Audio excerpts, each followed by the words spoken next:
Vice Mayor Haskell, we are recording and we are ready to go. Great. So it's 7:02 and I'm going to call the meeting to order. May we have a roll call, please? I'm just going to jump in to say prior to roll call, we have one item of business, Vice Mayor Haskell, which is to announce that you're appearing telephonically, as we can tell. And there are certain requirements in the Brown Act that we just need to go through, and then we can move on to roll call. This meeting's being conducted under the telephonic conferencing provisions of the Brown Act. Vice Mayor Haskell is participating from remotely from the address 510 Ocean Road in Narragansett, Rhode Island, participating by Zoom webinar. And in accordance with the Brown Act, the teleconference location has been identified in the agenda. And I also note for the record that we have a quorum of council members present in person, which allows us to proceed this way. The mayor, I will just note, is going to be joining the meeting late, but I believe is listening in the car currently. So I just want to go through some just a few questions, Vice Mayor. Can you hear me okay? I can. All right. And were you able to hear the proceedings on up until now? Yes, I have. Do you have a copy of the agenda for the meeting? I do. Have you posted the agenda at the location where you are? Yes. Is your location reasonably accessible to the public, such that any member of the public could participate in this teleconference from your location if he or she wished to do so? Yes. Is there any member of the public with you now? There is not. Okay. All right. Has everyone been able to hear Vice Mayor Haskell? Yes. Okay. All right. Everyone can hear you, and that's it for all the housekeeping items. You may go ahead and proceed with the roll call. Councilmember Alves? Here. Councilmember Hufty? Councilmember Taylor? Present. Vice Mayor Haskell? Here. And Mayor Warnikoff is absent. We do have a quorum. Great. Thank you. And my understanding is Mayor Warnikoff will be attending as soon as she is able to be present in the schoolhouse. So I'll be running the meeting up until she is able to join in person. The first item on the agenda is the presentation or proclamation portion. And we do have a proclamation of the Mental Health Month City Proclamation for May of 2024. Catherine, I recall that Sarah has read these out loud in the past. Is that required? There's no legal requirement to read out loud. It was included in the agenda materials. Okay. All right. So I don't want to take people's time by reading it since it was in the materials. And is there any formal action that we need to take in order to promulgate the proclamation? No. Okay. All right. And is there any discussion of any aspect of the proclamation? I can't really see. I'm seeing shaking heads from your fellow colleagues. Okay. Do we take public comment? There is a public, if folks have public comment on the proclamations, they may do so during the public comment period right after the town manager report. Okay, thank you. Okay. Great. So let's move on to the town manager report. I'll hand that Hey, to hey, Judith. Judith, Hang I'll on. make one public comment. I mean, not a public. Oh, non-public. absolutely. Yeah. Okay. So looking at these it's boilerplate sort of proclamations, I just wonder if it doesn't sort of lose its the importance of every day as a mental health day, so to speak, and what the advantage is of just sort of deciding this is Mental Health Month. I realize of all the people here, I've had the most experience with this issue, and I feel that to a certain extent, it's a lip service. It doesn't really make a whole lot of difference. And in fact, there's a possibility that we do more harm than good with this, but saying so, I also believe in mental health awareness, and But I think the rote nature of our regular proclamations is a bit of a time waste for us. But I'm not going to waste any more time on that. Okay. But Mary, the question I would ask, do you have a sense for a better way to acknowledge the mental health Acknowledge? issues? I mean, because I think that's what this, I agree with you. It seems long-winded, but I mean, at one level, it's meant to be an acknowledgement that there are issues there. I can look at it. Yeah. I mean, I could look at it. Think in the about it, yeah. future. Yeah, I will look into it Yeah. and see if I can figure out a better way to bring up awareness in the town of Honolulu. Yeah, that would be very helpful, Mary. I personally don't think it's a waste of time. I think it's one step among many that we should consider taking. And as an initial step, it's fine. But if we can come up with something that's more robust and something that we can implement, I think that would be a good use of time and effort. So Okay, we'll look forward to your future thoughts. thank you. Thank you. Okay. Super. All right. Are there any other comments in, I don't see any online and I can't see if there's any in the schoolhouse. Just as a reminder, we'll do public comment right after the town manager Yeah. report for this item. Yeah. Okay. So let's move to the town manager report. Thank you, Vice Mayor Haskell, council members. Good evening. One thing we can count on in town hall operations is change, but I believe we're making some very positive change moving forward. And as you know, organizing through chaos does take time, and I think we're getting better week after week and month after month, and want to just thank our staff for that. I would like to welcome Anthony McFarland to our executive team and to Portola Valley. He is our new finance director, and he just started on Monday. And so he's third day in. His first day, he did attend the finance committee meeting, and I'll mention that in just a second. But we're very excited to have Tony McFarland here. Tony has many years experience as he's raising his hand here. And so, but Tony has many years experience as a finance director, as an admin services director, as a finance manager for multiple municipalities. And so he's seasoned in his experience with councils, with budget, with different pieces. Obviously, the first thing I did, even before coming on board, was hand him the Krish report. And so he's grateful to have the Krish report. He's looking forward to working with Krish and company and getting those things done. And so looking forward to having Tony on board, and Tony will help us as we continue to restore integrity of our finances moving forward. As you all know, we do find ourselves once again without a planning and building director. I did want to let the public know that this was the choice of mine, as this was the decision made by myself as town manager, and this change was absolutely necessary. And having the right leadership in the planning and building department is absolutely key. So that remains my utmost priority, is making sure we have the right leadership in our planning and building department. And in the future, we'll be engaging the community, we'll be engaging council, engaging all of our stakeholders, if you will, as we move forward in our planning and building model. We are very fortunate in very short order to bring on board some help to help us, and we have a very seasoned help. I'm very fortunate and I'm excited to announce that Terrence Grindall is here, and Terrence is here in the schoolhouse today. He literally just started yesterday, and Terrence has dove in and has not only involved himself in our housing element, has talked to stakeholders, has literally toured some of the sites already in the short 2 days that he's been here. And Terrence brings decades of experience as a community development director, code enforcement, building, planning director for multiple jurisdictions. And so we're very excited and happy to have him here. And one of the things that Terrence brings for us is that he will be our point of contact, and he will be the point of contact for residents moving forward, is that he is in-house, and he will be at Town Hall Monday through Thursday from 8 to 2 p.m. So not only covering the building and planning hours, but also our residents can come and schedule a time to speak to Terrence, have him help them through their projects and move forward. So wanted to thank Terrence for that. Other personnel updates. Can we, because there are 25 people on Zoom, can we let them see you? Sure. You're for Terrence and for Tony? Could they come up just for a second and say hello to the? Yeah, we can welcome them to come to the table here, and they can say a few words so folks Okay. can see them on camera. Once Oh, they yeah, maybe it'll swivel. once around. they speak into the microphone, it'll swivel to them. So we can have Tony up first, then we can have Terrence, so folks can put a name to the face. No pressure. All our hopes are riding on you. Other than that, there's no pressure.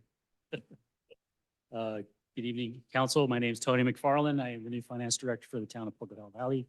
I do come with over 22 years of experience in state and local government and 3 years of nonprofit as well. Very excited to be a part of the Pocatello Valley management team. Looking very forward to restoring the integrity of the financial records for the city that are well or long overdue. But again, I'm grateful to be here, and I'm looking forward to working with the council, the finance committee, and the entire staff, the committee, and the residents of the town of Pocatello Valley. Thank you.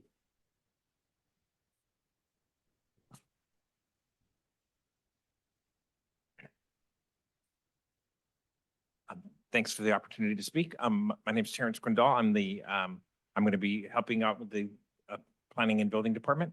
I have a lot of experience working for different cities in the Bay Area and also state agencies, and have worked on a wide variety and very complex projects, and also mundane but tough little projects. So happy to be here to help the community through this time while you'll be recruiting some more leadership. And so I'm excited to be a part of your community. So thank you. Thank you, Chair. Thank you very much. Thank you, Councilmember Hufty. And so what I wanted to also do is also introduce some more personnel updates that we have for the town and for council. Given the fact that we're getting closer to July 1st, I'm happy to announce that John Biggs is looking forward to helping us out moving forward. And so with the help of Terrence and John together, I'm confident that we can continue with our housing element, with the projects within the town, that our residents will feel like they'll be heard and that they have some face time with folks that are seasoned experts to help us move forward with our future projects. So more to come on that piece. We have finalized our finance technician. As you know, we had a contract finance technician for some time. We have now finalized that so that our finance technician is actually a Pocatello Valley employee. We also have an engineering technician coming on board by the end of this month with help with our engineering and public works departments. We have our executive assistant hired, and that's a permanent position. Before that was a temporary position. And then we also have in the works a pending development review technician, which is the front desk development position. So with these new folks being permanent, being part of the Pocatello Valley piece, I believe the residents will definitely feel the impact of having permanent staff that help us provide stability for the town. I do want to mention the West Ridge paving project. As you all know, it's a very big project for our town. You can see the work that's being done. I wanted to thank the residents for being patient with the West Ridge project. I think it's a long time coming, and we're very excited that after tomorrow's the big day, if you will. And we've been involved in also asking our block captain to help in the different pieces. But I think the residents will be very happy with the outcome after tomorrow, once we get that done. So between tomorrow and Friday, this project should wrap up, and there'll be a huge difference in that road, going all the way up almost to the end towards Cervantes. So very thankful for that. And then last but not least, I did want to thank the finance committee. The finance committee did meet on Monday. Tony was present, Councilmember Taylor was present, and the finance committee is hitting the ground running. They separated into several work groups to help us with our PV Thrive measure, if you recall, basically breaking into work groups to help with looking at our expenses, looking at our revenue, looking at a charter town, looking at a ballot measure, looking at all the different arenas that we want to be able to research and come back to council and myself for recommendations on how to move forward. So I want to thank Finance Committee for their time and effort on that, and we'll bring that back to council in very short order. Last but not least, I will continue to thank Cindy for all of her work that she's done for all the years that she's been in finance. And I'm very excited to have Tony on board. I bet Cindy is just as excited. And so all of us are excited, and Cindy will finally be able to make her formal transition to our admin services manager. I just wanted to thank her for all her hard work and all that she's done. And her last big homework and big hurrah is getting our budget within the next week or two complete, so we can present that budget on June 12th. So she's been very busy and putting in a lot of time. And then also obviously sitting down with Tony and we'll move forward. So thank you, Cindy. And that is my town manager report. Thank you very much, Sharif. There's certainly a lot going on, and we welcome the new folks and really extend our gratitude to Cindy and others who are moving us forward on finance and other matters. I think now we can move to oral communications. And this is a time where people wanting to address the town council on any subject not on our agenda may speak. We have a 3-minute limit, so we'll be tracking that. I may or may not be able to see it, but I'm going to ask someone in the schoolhouse to make sure that we're making that that time available to every speaker. So with that, is there anyone in the schoolhouse that wishes to address the council? There We is do there's have one hand raised. raised here in the Okay. schoolhouse. Okay, could that person come up and speak at the dais? Thank you. Thank you very much. This was actually on the subject of the proclamation, and I'm very happy that we found a resolution that we're going to reward it. It's very important to raise awareness, but I feel the way it was written, we are supporting services that have not improved our mental health. This is an issue that I have addressed personally to town council with many parents, with many healthcare providers before, but if nothing gets done, you lose your public. I am very concerned because we used to have a small community with a school district. We knew all the teachers, we knew all the staff, we knew the librarian, and that has changed. It's an institution, and although they say they're part of our community, I am concerned that we don't know what's happening behind closed doors. And I'm very concerned, and I've addressed it before. Our taxes are paid to support a program called Care Solace. And I have presented to you before, this is not for marijuana abuse. This is for hardcore drugs and alcohol. And I am concerned because it's illegal for minors to have a drug consume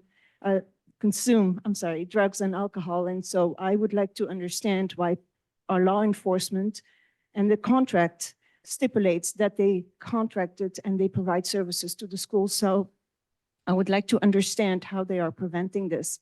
I'm very concerned that these services are also provided for staff. And while I support it, but there are certain mental health issues that should warn us, and we should be concerned. We want to make sure that our kids are safe. If indeed staff has certain health issues and are consuming these hard drugs and alcohol on the school ground. Thank you. Thank you, Caroline. Is there anyone else in the schoolhouse? It does not look it from where I'm sitting. So we can move to those on Zoom. And the first one that I see is Rita Comas. Hi, thank you for taking my comment. I want to just touch on this proclamation, which is, it's very wordy, and it's talking about numbers from 2021, but after, what's coming out of the pandemic, I'm sure there's more information we can update it with.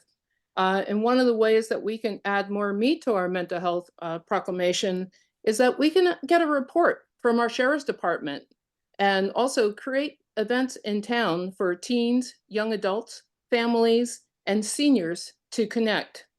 Yes, we do have events, picnics, and that great horse fair that we had this weekend, but perhaps we can have some events that focus on the residents, because we're a very popular destination for people from other communities. Another item that we should look into and seriously look into, especially after what Carolyn just said, is we need to have Narcan available in our community, and perhaps we can find a grant or something in order to have it at a discounted rate for the residents. And I'm not just talking about households that have teens, but also young adults and some older adults. And I just want to also mention about Westridge.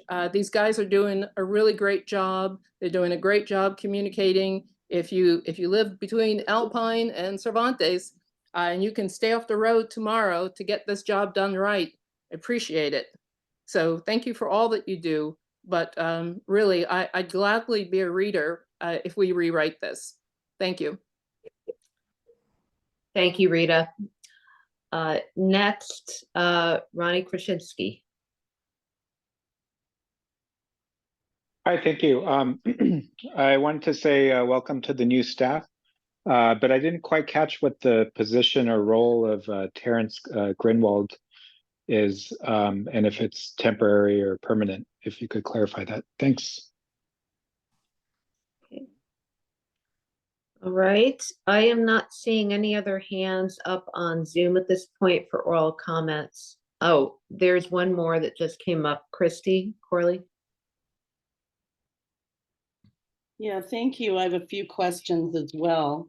Wondering if John Biggs was our previous planning director, and it sounds like he's coming back. Is that a temporary position or permanent is my question there. And then, as you know, I am very interested in our town committing to Flock license plate readers and upgrading our Vigilant readers. So over on Portola Road, hotspots, and Alpine Road, and I'd like an update on that when possible. Thank you. Okay, thank you, Christy. I am not seeing anyone else online with their hand up, so I will take a moment and ask Sharif if he wants to communicate, follow up on the planning department structure in his weekly email, or if he has a quick comment. Thank you, Vice Mayor Haskell. Yes, thank you, Ronnie, and thank you, Christy, for that question. I apologize. I did want to mention that both Terrence and John Biggs are retired annuitants, and so they are helping on a temporary basis.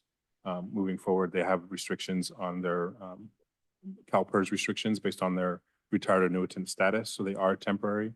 However, we'll be monitoring their hours and moving forward, and they're basically bridging the gap from when we have a permanent building and planning director in place moving forward. Thank you for letting me provide that clarification. Okay. Mary? Can you tell us what kind of hours, how many hours? So any retired annuitant they're allowed to work 960 hours per fiscal year. And every fiscal year on July 1st, that clock restarts. So basically you have to monitor those 960 hours. And it's also 960 hours for any organization. So let's make up an employee that's a retired annuitant. If they worked 200 hours in another town and they come to Portola Valley, we only have that 760 left. So there's a little bit of a monitoring that takes place. And we also have to make sure that we follow the CalPERS guidelines moving forward.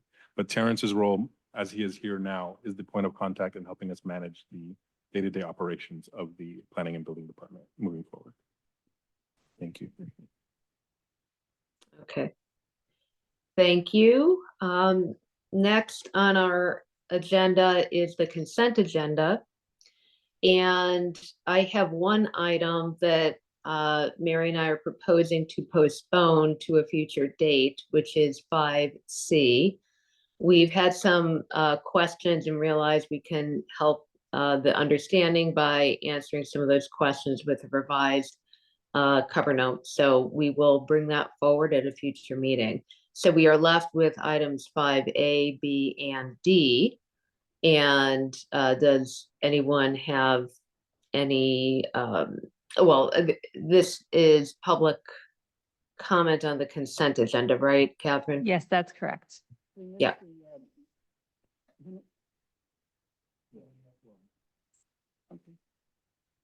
I don't see anyone in the schoolhouse that wants to speak on the consent agenda.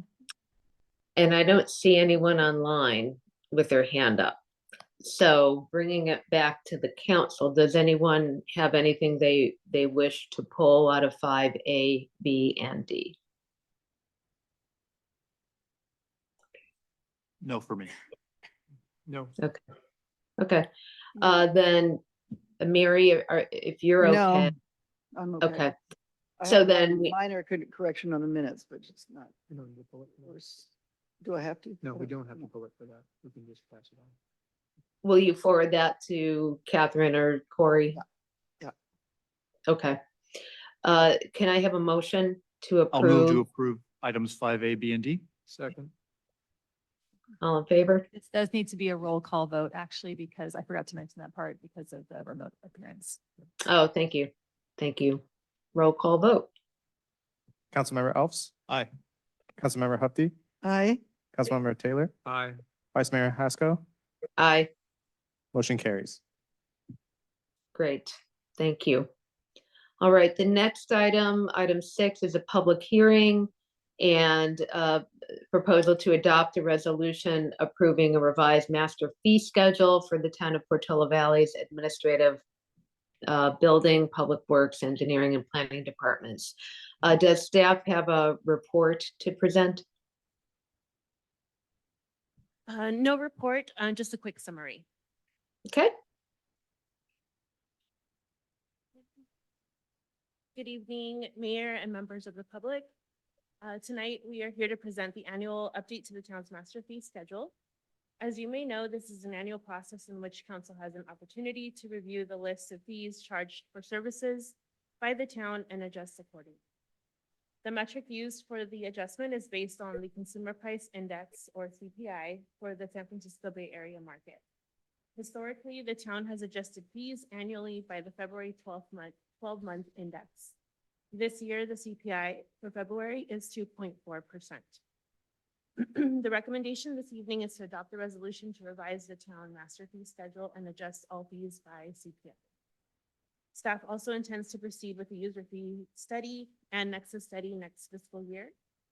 The enclosed proposed update beginning on page 31 of the packet materials include the current fee charge for services and the proposed fees in red. At this time, I would like to welcome any questions.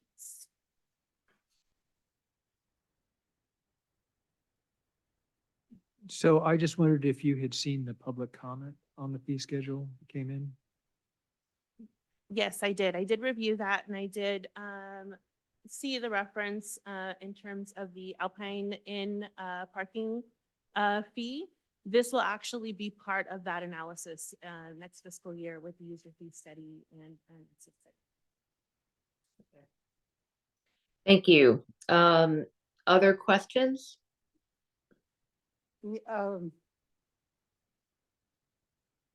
Yes, I understand, and I guess I need to put it as a question, that things that are not being, that have been traditionally fees that we had collected but haven't been, that are not on this, will be entered into this going forward. Is that possible?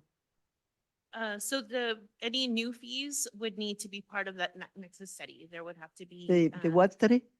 A Nexus study or user fee study? Which we're about to embark on. Yes. Yeah, so Yes. it will be included. Yes, is the Anything answer. new would need to be part of that study in order to incorporate. And how do we that. bring those things forward? By way of the actual study. Just letting us know, council member, what we need. We talked about the horse fee. There's other inspection fees Other that may or things, may not yeah. have been. There are some fees that have dropped over time that if we wanted to reintroduce, we'll make sure it's part of Yeah. that study moving forward, along with the parking fee study, those different pieces. Right.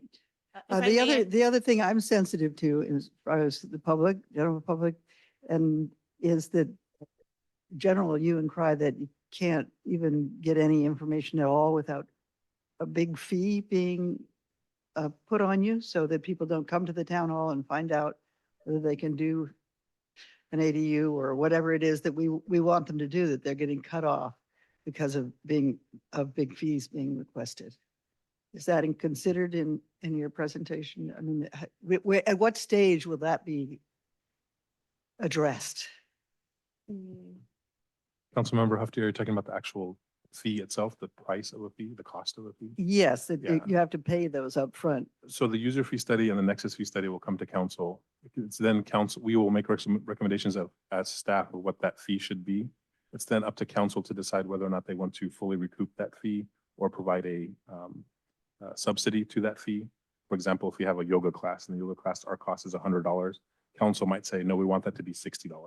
We'll pay for 40 and the community pays for 60. If there's a fee that's $1,000, once we do this Nexus study, and there probably will be where the fee was much lower because it's been many years, it's then up to council to say, yes, we want to recoup that, or we want to provide a subsidy, and or cost recovery is the official term for that. So council will have an opportunity, finance committee will have an opportunity to look at these user fees and nexus fees and make a recommendation. And council, it's up to council then to adopt those fees. moving So forward. I guess my question is more specifically, say there's a office that comes open and it needs to be remodeled, and somebody wants to know how likely it is that they're going to be able to do this project. They get slapped with a huge fee, and then they lose that opportunity to recoup that because they've lost their, they can't afford it or whatever.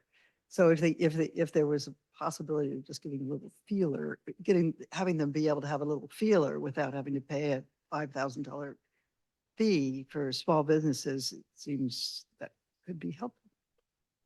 But that's just, I'm wondering really when that will be direct, that kind of issue will be taken into account. I wonder if I could take a stab at answering that. I think this may reference consultations with our planning department, sort of pre-application type of review. We have planners here who know how it works better than I do, but my understanding is that planning staff can be consulted, free of charge before and to determine viability of an idea. But that once the application is submitted, there'd be a fee associated with that. But I do want to just check with Adrian. I see a somewhat nodding head, but so if that's what you're referring to, I just Yeah, wanted to that's my clarify question. that. That's not the way the public has been feeling it. Maybe well, not being asked I'm for not sure money that will be upfront. addressed in that fee study, but if you want to speak to the sort of customer service aspect of it. So generally how we have it structured right now is anyone can request what we call a virtual counter meeting. And it's around 30 minutes. We won't cut anybody off at the 30-minute mark. And so that gets you in front of a planner to just float some ideas around Right. and see if, generally speaking, a project is viable. A lot of times after that first free meeting, there's a few follow-ups and it's no problem. The planner who met with the applicant will have a little bit of back and forth, maybe research a question or two. But oftentimes, because in Portola Valley, the land use situation environment is so complex, projects are rarely simple yes, no answer type questions. And there's a lot of back and forth. And so at a certain point, the staff member, we're trying to do cost recovery. And so at a certain point, we'll say, listen, we've had kind of hour plus of back and forth, and we'd like to start recouping our time. You have a lot of complicated questions. So that's when we'll come in and say, we'd like to take in a deposit. Yeah, I think it's perfect. Okay. It's perfect. Thank you, Adrian. I do want to make sure we're focused on the fees. I think some of the process is a good discussion, but I think tonight we're here to review the fees and the nexus study potentially that we're looking for feedback on the fees for. Jeff, Craig, do you have any questions? I do not. I do not. Okay, I have Okay. another question. Okay. At the risk of talking too much. Fees for not-for-profits, for things like tents and parking and so forth, if trying to get is it user-friendly to, and how much does it cost to put up a tent? I mean, how much does the town charge you for getting a permit to put up a tent? I don't think we have the answer right now, Councilman. Hope people we can get that for you. Okay. All right. My only question is the nexus fee we don't have to do it, but when we want to impose additional fees, we can. Is that correct? Yes, so Vice Mayor Haskell, you typically want to do a user fee study around every 3 to 4 years, just to make Okay. sure your costs and your fees don't get stale, along with the Yep. Nexus study, which is a little more intense. And then, as you mentioned, you can do your Nexus study, and then it's up to council on what we do with that study, right, and what you charge. And we're not obviously allowed to charge above what our costs are as a government entity. You Yeah. can certainly charge less, and that's up for discussion as you move forward. Okay, and my only other question is logistically, if we look forward to the Nexus study, if people have ideas for things that can be charged for or should be put on the table for the user fee, how will you, the staff, collect those ideas? Would it be in a meeting, town council meeting? Would it be some other means? And if you don't know today, that's fine. I just think we need to, I think the public has ideas on this, and we should be clear with how to get the information or the suggestions into staff as they embark on that project. Yes, I think we'll definitely find a means for the public to be able to engage, whether it's through finance committee or through us or through staff. But make no Okay. mistake, a Nexus study and a user fee study is part of a revenue generation measure, right? Making sure we, for all the revenue we can. So we welcome any input for sure. Okay. Okay, super. All right. If there's no other questions by the council, I can open it up for public comment. And is there anyone in the schoolhouse? No hands raised in the schoolhouse. Okay, so there's several online. One is Rita Gomez. Thank you for taking my comment. I noticed on page 37 where it talks about architectural review, item B, guest house / additions, increased to $944. As one of the council members already mentioned, will there be something else if someone does say, hey, I want to build a guest house for affordable housing, and it's part of the housing element? And hopefully, that will be considered, and perhaps it needs to be on a different line than an addition to someone's home. And then on page 35, as we talked about briefly at the beginning about mental health of our residents. And but there's a charge for the picnic tables and for different activities for our residents. And Portola Valley is just absolutely gorgeous, and our trails and facilities is a destination for so many people coming from all over, even around the world, to cut through for the noon ride. And how about we work on a little mental health and offer some of those picnic tables and at least a party rental, not for 50 kids, but not for 500 kids, to the residents for a free. And think about that instead of having fees for everything for the residents. Let's take care of stuff at home to make people a little more happy. Thank you. Thank you, Rita. Karen Askey is next.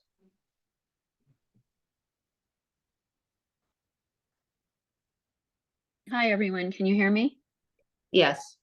Great. First of all, thank you for addressing my question about the Ford Field parking.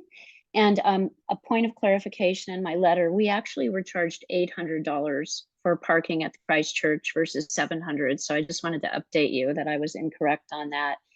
And I'm wondering if, and I'm really happy to hear that there's going to be a study done next year. I am wondering when next year that's on the slate. But also I'm wondering if there's a way to clarify in the fee schedule regarding the original intent of that Ford Field parking fee, to show that that's for like individual one-time use kinds of events. So I'm just throwing it out there. I realize it's a small detail, but you got to ask. Thank you. Okay, thank you, Karen. Christy, you're up next.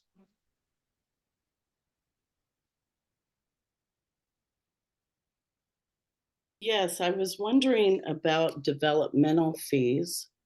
And that a developmental fee is the charge imposed on developers, and the funds pay for costs of providing public facilities to new development. General concepts are usually newer, improved facilities for roads, parks, utilities, pathways, libraries, and schools. And if that could be a part of the Nexus study, as I noticed, the unincorporated San Mateo County has some fees related. So I'm hoping that you can include that in your Nexus study. And there's been some talk of upgrading our outhouses at our Little League field and at our soccer field.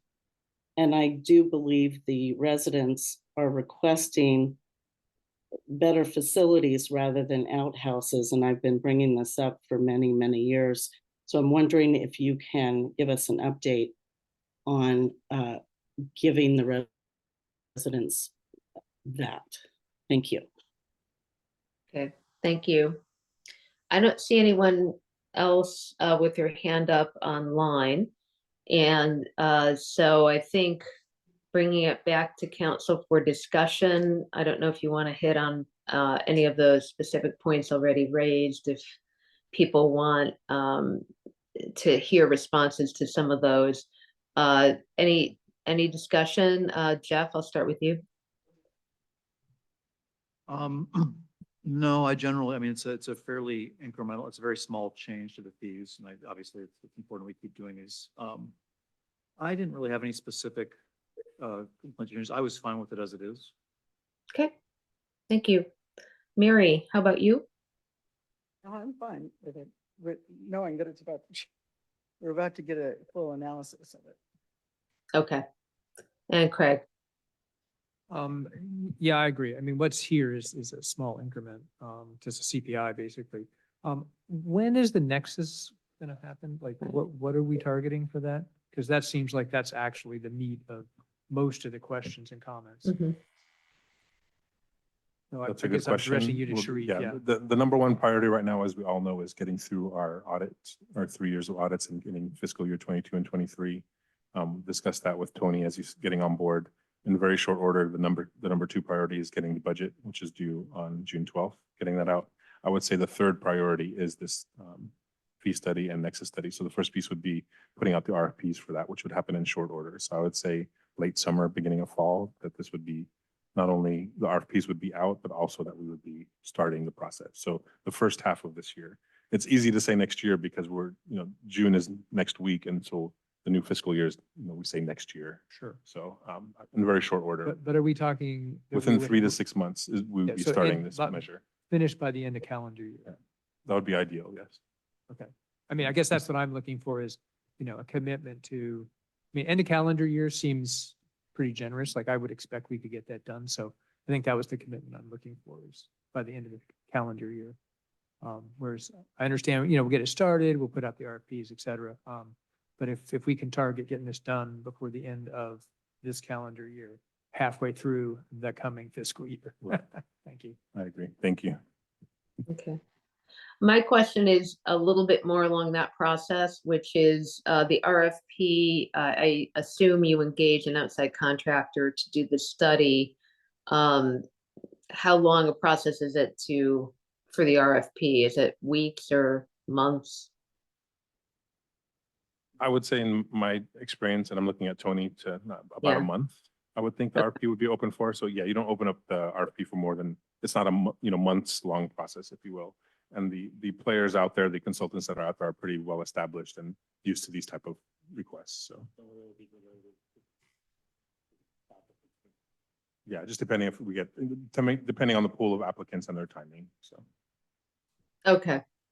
That's helpful. And again, just a request from me going forward to provide an opportunity for public input into fees and some of these more specific questions that we heard tonight. I think there are some great ideas there, both for what to charge for and what maybe to alleviate the charges for.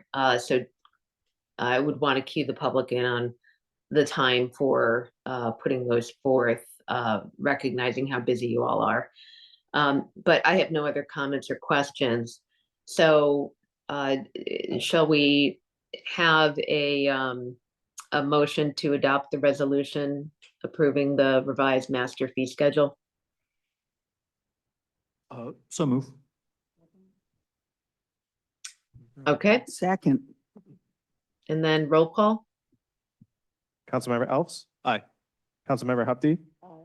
Councilmember Taylor. Aye. Vice Mayor Haskell. Aye, Motion carries. great, thank you. All right, now we move on to the regular agenda, holding a public hearing, waiving first reading and introducing an ordinance amending Title 18 of the Portola Valley Municipal Code and amending the zoning map for the town of Portola Valley to implement 2023 to 2031 housing element. I assume there's a staff report here. I'll hand it over to you. So, and Judith, before we start, can I just make one short comment? I think sometimes people get confused in what it means to waive a first reading. And literally all that means is under law, you would normally read the entire thing, and waiving the reading just means you're not going to read it out loud. It's not actually foreshortening anything other than the time we would spend at this meeting, literally reading what's in the packet. Thank you, Craig. Yes, it's a rather archaic thing that I doubt many jurisdictions do at this point, but that's a good comment. Yeah, it's a term of art that I think people get confused about. Yes. Yeah, and Vice Mayor Haskell, as Adrian and Monica get settled here, I do have a couple opening comments, if you may, as town manager. I just did want to talk about, state law has placed some very tight deadlines on us and all jurisdictions, as we did not meet the January 2023 guideline, as you know, the deadline, as you know. I was trying to find a fancy way to say HCD is not messing around. They are very serious in making sure that we get our housing element in place. They're making sure that all towns and cities are in conformance with these new rules. The rules are only getting tighter, they're only getting stronger. And so I know that this has not been an easy process for the town of Portola Valley. And I look forward to tonight's discussion. All of our staff, the consultants, our planning commission, ASCC, I just wanted to thank everybody for all their time and effort to get us to today. And I understand that, there's been frustration on some of our owners and regarding communication and making sure that we prioritize their projects. And we're doing the best we can to make sure that their needs are felt and heard. And we really want to make sure that folks understand that we're doing our best to make sure that these projects are win-win projects for all of us in the town. And moving forward, our number one priority is stability within the planning and building department, getting our staff, getting our leadership on board. And before us, we have our zoning amendments. And I look forward to tonight's discussion and just implore the town and all of us to have these zoning amendments approved, whether it's tonight or the following week, because of the restrictions and, call them threats or whatever they may be from the state of California, because those are not going to change moving forward. And so I'd love to see us recertified in our housing element, and then we can move forward to figure out what's the best approach for us as a town moving forward. So I also wanted to publicly, once again, thank Adrian for all of her help in stepping up and moving us forward and keeping us in line. And every other day, Catherine puts on her hat and takes off her hat as, the building and planning expert in the town. I just wanted to thank her for her time and just looking forward to our discussion. Thank you. Yeah. I have a question that I've gotten more confusing. Can we approve it tonight?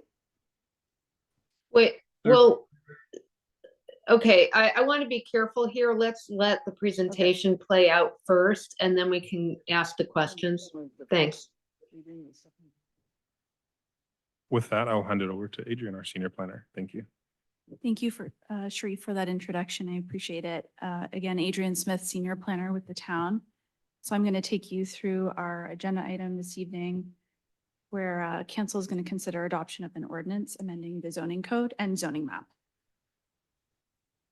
So again, meeting purpose tonight, as council member Taylor covered, is consider introducing waiving the first reading of an ordinance to amend Title 18, and that's our zoning code, and as well as the town's zoning map. And this is meant to implement our 2023 to 2031 housing element. The meeting format, I'll get through my staff presentation, and then town council will move into clarifying questions for staff. And there'll be some segmentation to make sure that the mixed use discussion is separate, and this is to accommodate conflicts of interest.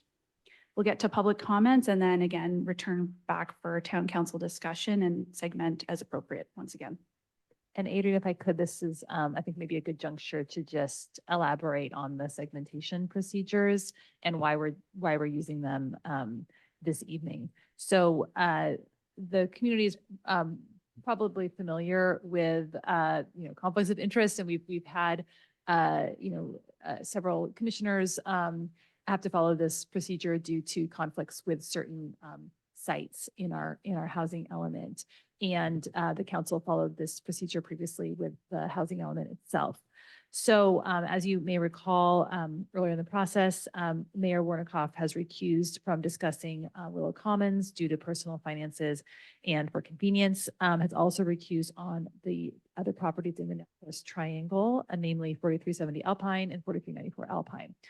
And in addition, Vice Mayor Haskell has recused pursuant to FPPC advice on properties in the Northwest Triangle due to the proximity, oftentimes referred to as a 500-foot rule, but it was sort of expanded to a 1,000-foot rule. So,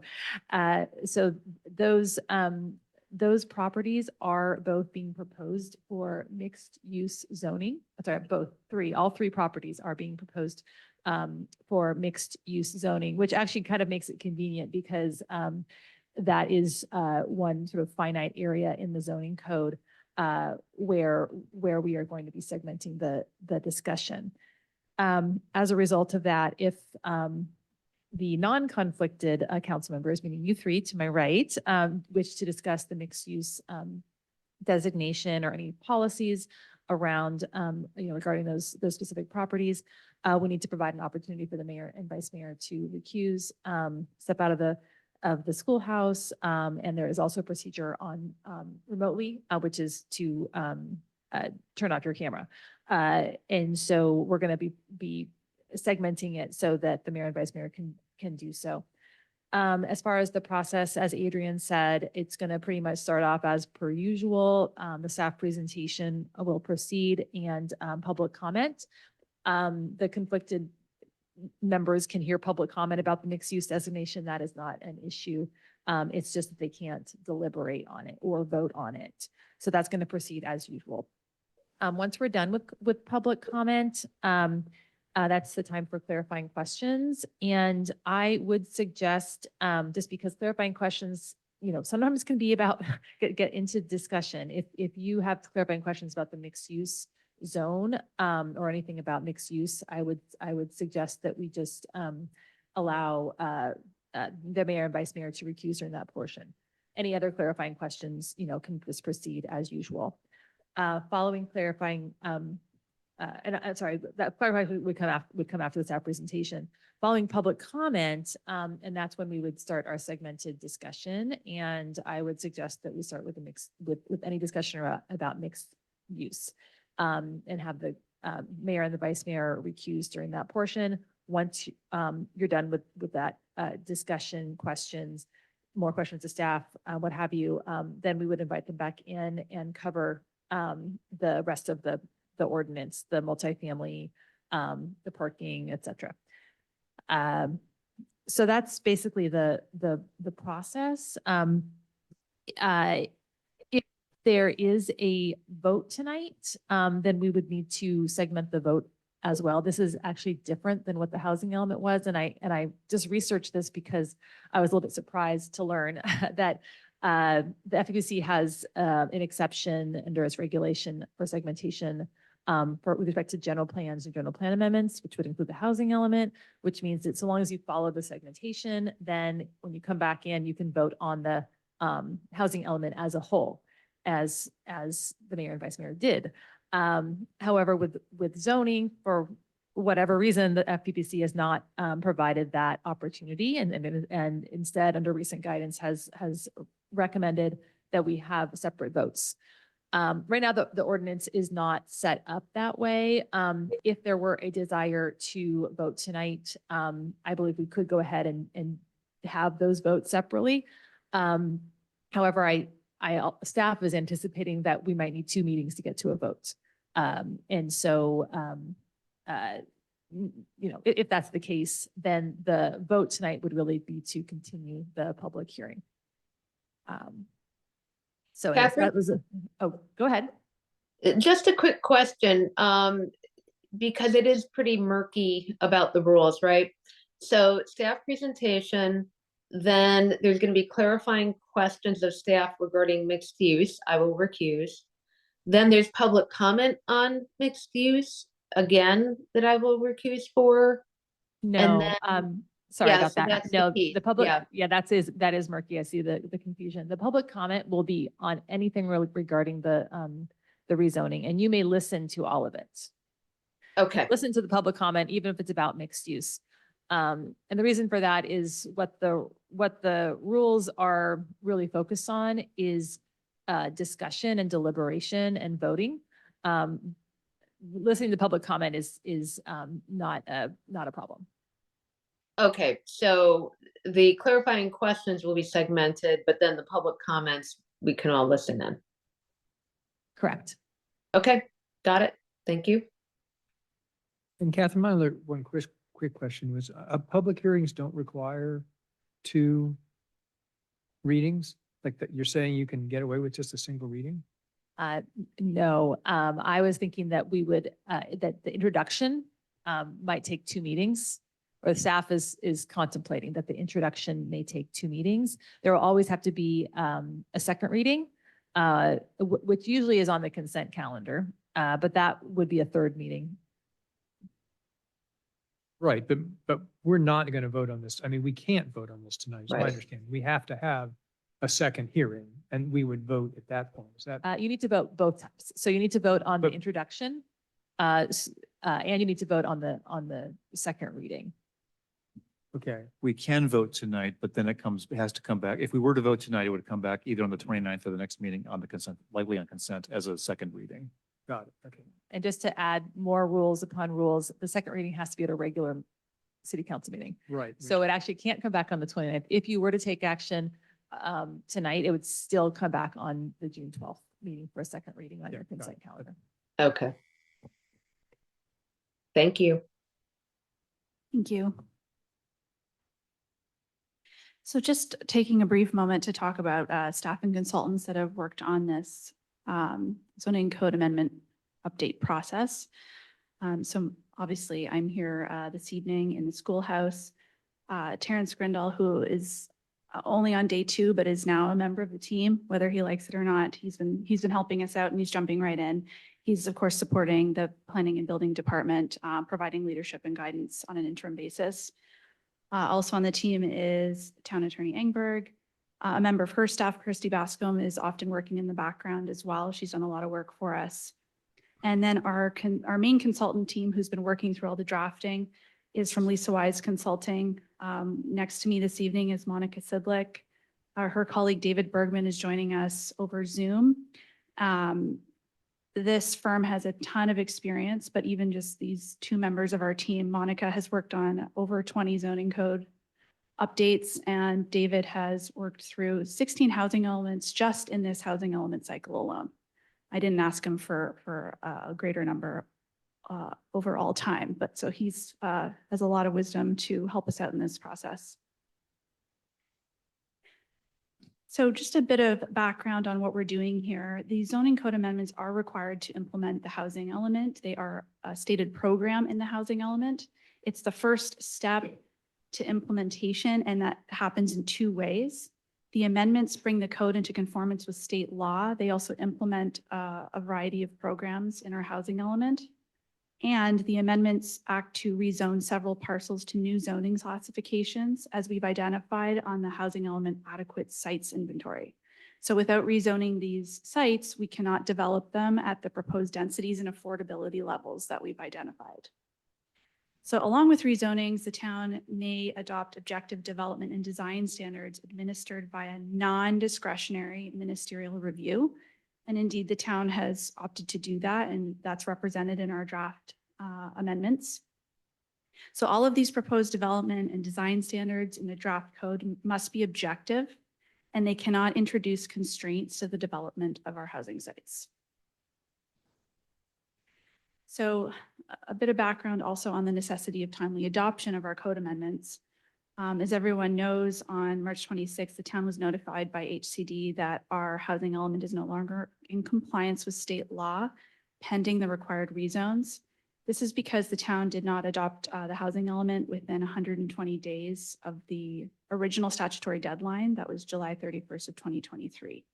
So we adopted January 30th of this past year, quickly submitted it into HCD, got certified, However, we hadn't completed our rezones. So we had a little grace period, and then a month and a half later, HCD served us that letter saying we were out of compliance. So what we're trying to do here is get our rezones done, and then we can resubmit to HCD, and they will consider recertifying the housing element. The understanding here is that HCD will not be reviewing the entire housing element again. What they're looking for is to look at our new objective development and design standards and to observe our rezones of the sites on our housing inventory list. And that's what they're going to be confirming. So again, because HCD concluded we're no longer in substantial conformance with state law, we are vulnerable and have been vulnerable to builder's remedy and other certain penalties. As far as builder's remedy applies, it means that the town could not disapprove certain housing projects or condition their approval in a manner that would render the projects infeasible. So if we had such a project come in under builder's remedy, our hands would be tied in that respect.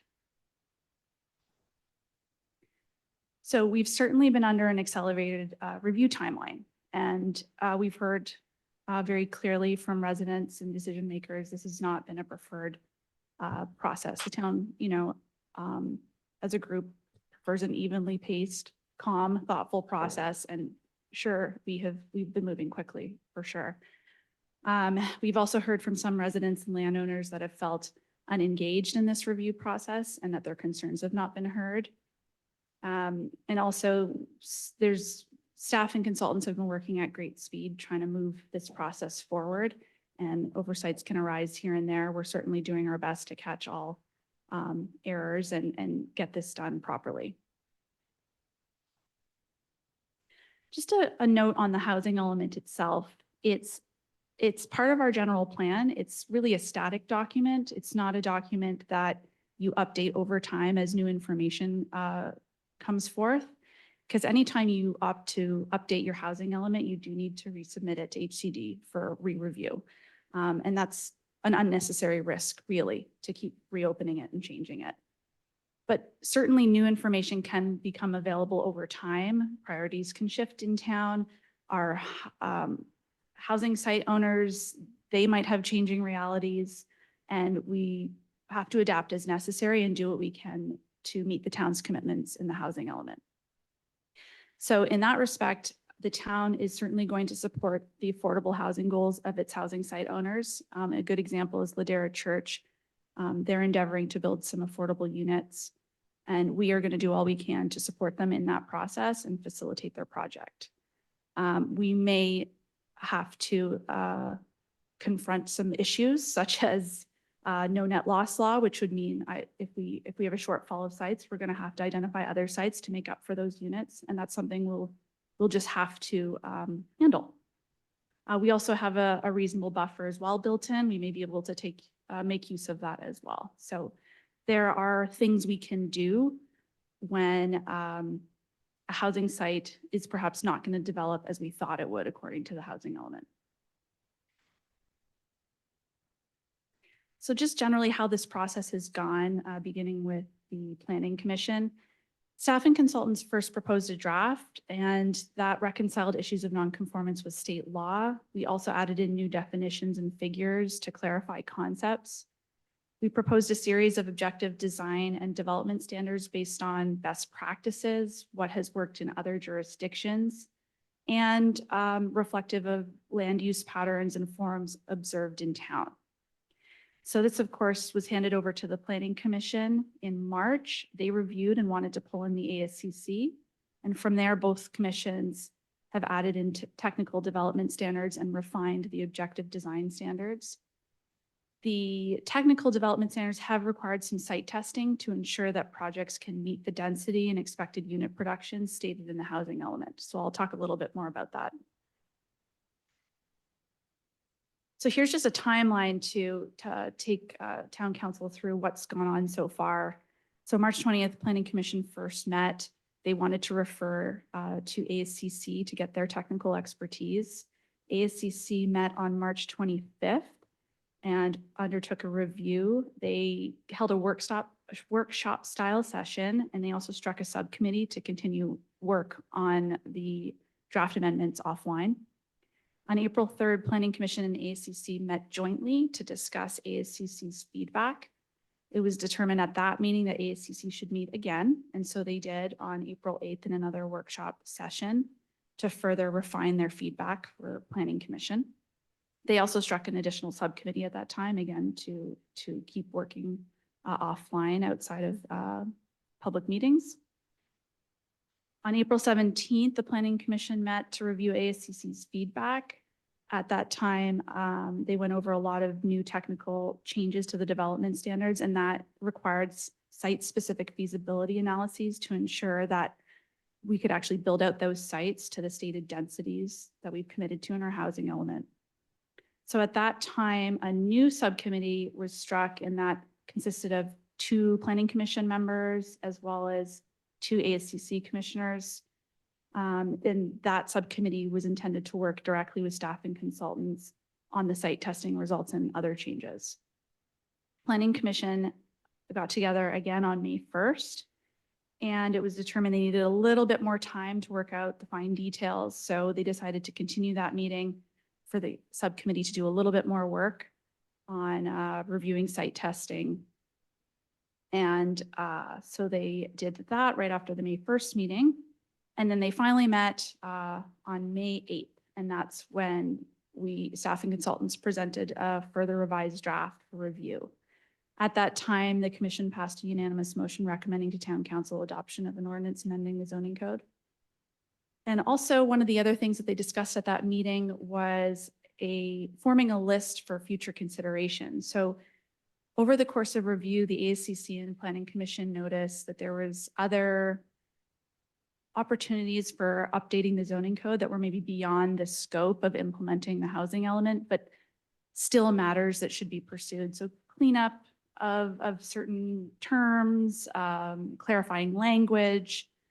They also became interested in potentially establishing a more streamlined path of review for simpler affordable housing projects. And so what they decided to do was work on a colleagues memo, and that's going to be authored by Chair Golden and Vice Chair Targ. The idea is they'll put together a memo enumerating these items and share it with town council for its consideration. So in summary, there's been 7 public meetings, over 25 hours of that time, and many, many additional hours of ASCC subcommittee and Planning Commission ASCC subcommittee meetings. So a lot of work so far. So just very quickly, this is detailed quite a bit in the staff report, but just a quick summary of the amendments that are in the zoning code. We have a new chapter for the multifamily residential district. This is one of our brand new zoning districts. A new chapter for mixed use, another new district.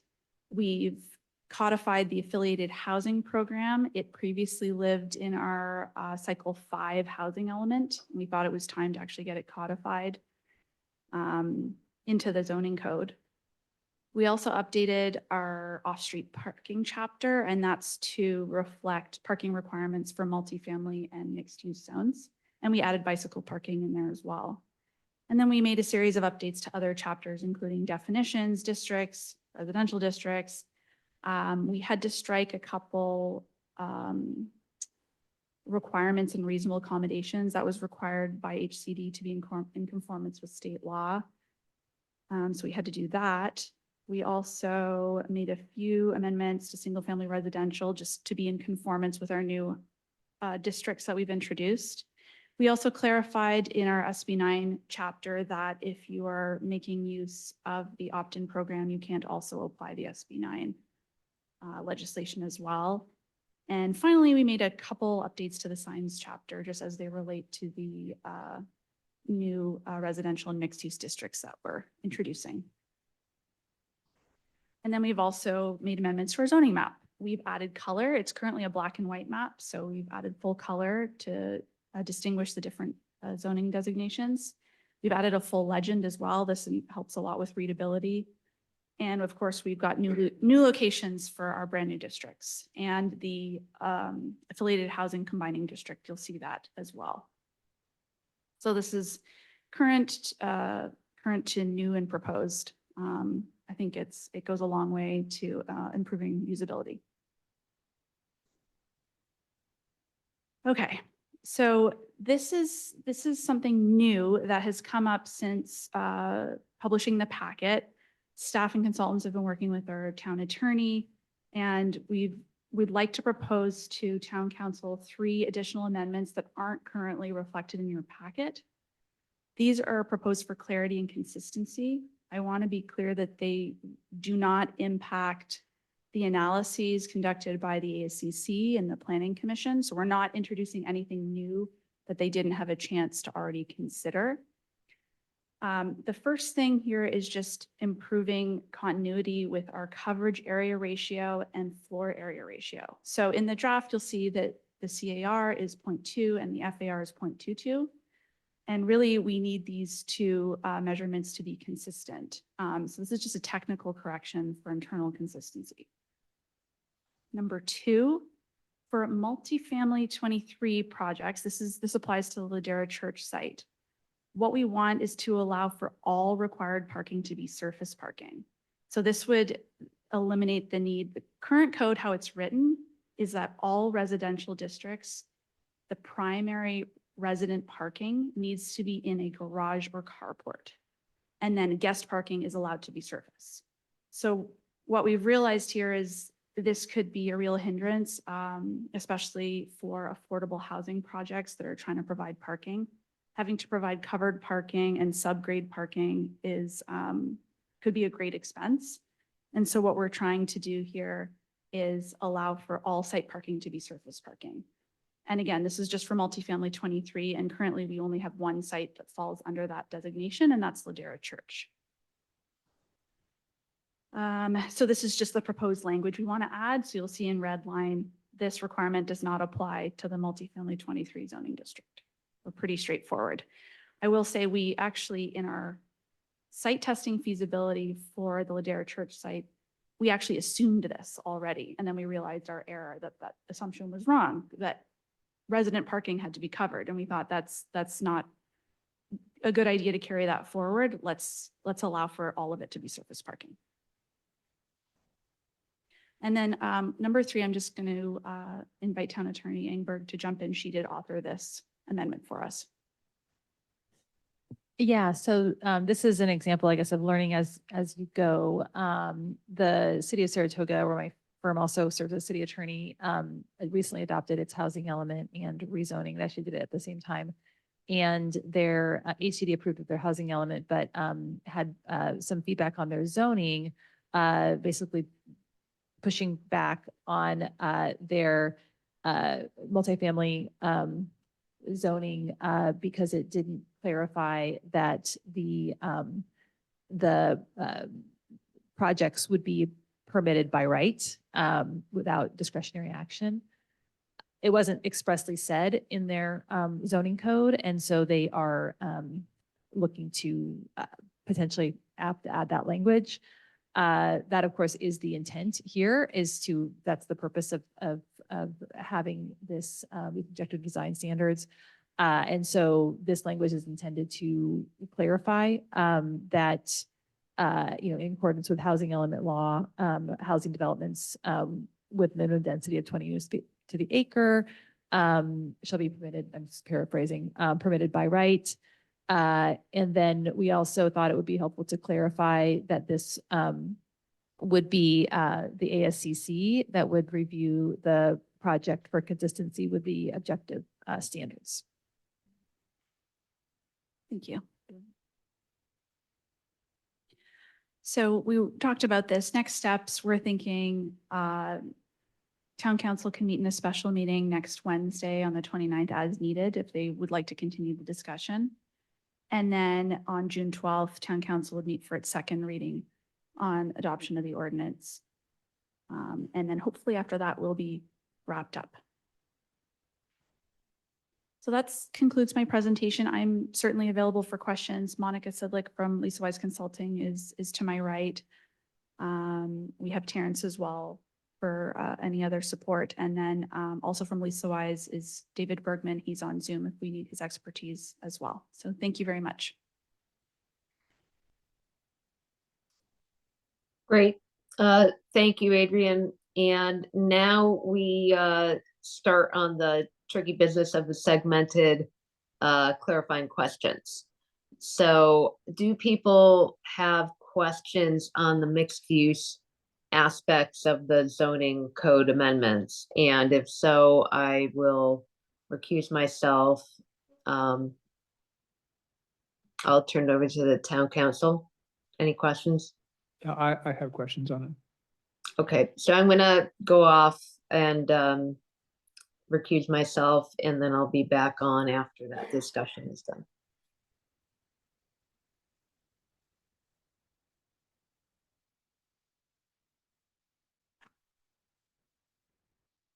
So we good to go?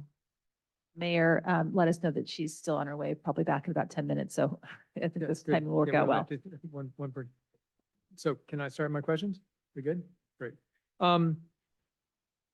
So as I understand this, we've basically just sort of created a set of requirements for both kind of the low density and the high density stuff. It's all sort of the same. I mean, we haven't really distinguished between the two.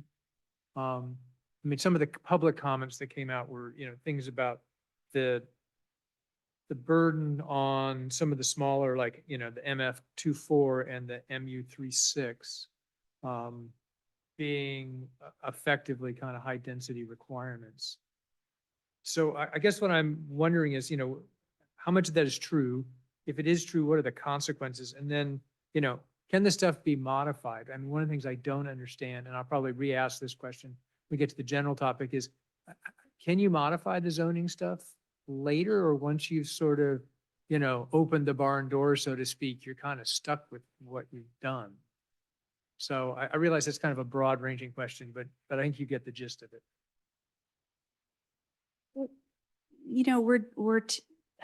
This is our best effort at putting together zoning code amendments that are reflective of the town's rural nature. We're trying to ensure we get a development product that, units that kind of blend into the type of housing and structures that we see in town. It doesn't mean we're going to get it right the first time. And it is possible that we might decide, a year or two into the process of processing development applications, we didn't get this quite right. We'd like to do some amendments to our code. So we could do that and take that through the process. The only thing we would have to be really cognizant of is that we're not adding in new constraints to development. So it'd be, it was a situation where we were amending to claw back perhaps some technical requirements or design requirements, we wouldn't have any issues with HCD. Though if we were adding in constraints to development, that would be a problem. Okay, yeah, because I guess my general concern with this whole process is obviously it's rushed. And I think we all understand it's within a particular context that it's being rushed. So I guess that's what I was trying to understand is, assuming we do get it wrong, it's in some parts, our options for fixing it. And I think what I'm hearing is we can make it sort of more generous, but not less generous. Is that the right way to think about this? Yes, I think that's fair. All right. And so then going back to the sort of the beginning of the question, which is for these sort of lower density, what kind of stuff have we sort of put on those developers that if you were trying to, do residential or do things that have like 2 units, I mean, which is sort of a house and an ADU, that if I were a developer, I would think that the zoning that you put forward with was onerous. I'm just trying to understand kind of how a developer would look at this. Because at the end of the day, our goal is to get developers to say, yeah, we will develop within these guidelines. And if they look at them and go, well, this is ridiculous, then they pause. At best, they pause, and at worst, they just abandon. Right. I think it'd be fair to say that there are perhaps some additional development standards that you may not see for, in other jurisdictions for multifamily. For example, floor area ratio is a very common ratio applied to mixed use and commercial, but you don't usually see it in multifamily. Not that you would never see it. So I would say there there are a number of layers of technical development standards here that a developer would have to contend with. I mean, do you think there's stuff in the way we've done this that makes it particularly hard for the sort of low density developer to do their, because I understand FAR and we had this discussion earlier that typically that's in commercial stuff and not residential, but I think we're past that. I mean, certainly the town of Portola Valley has done FAR residentially forever. So, I mean, we as a town are past, excuse me, past that. But I'm looking more for, we've got zoning code that's set up for the larger, higher density, and yet we're applying them to lower density. And if I were a developer, and so are there issues there, do you guys think? Because there's so much here, it's hard for me to sort out exactly what those pieces are. If I may, Please. I hear what you're asking. I think you asked what is onerous about them.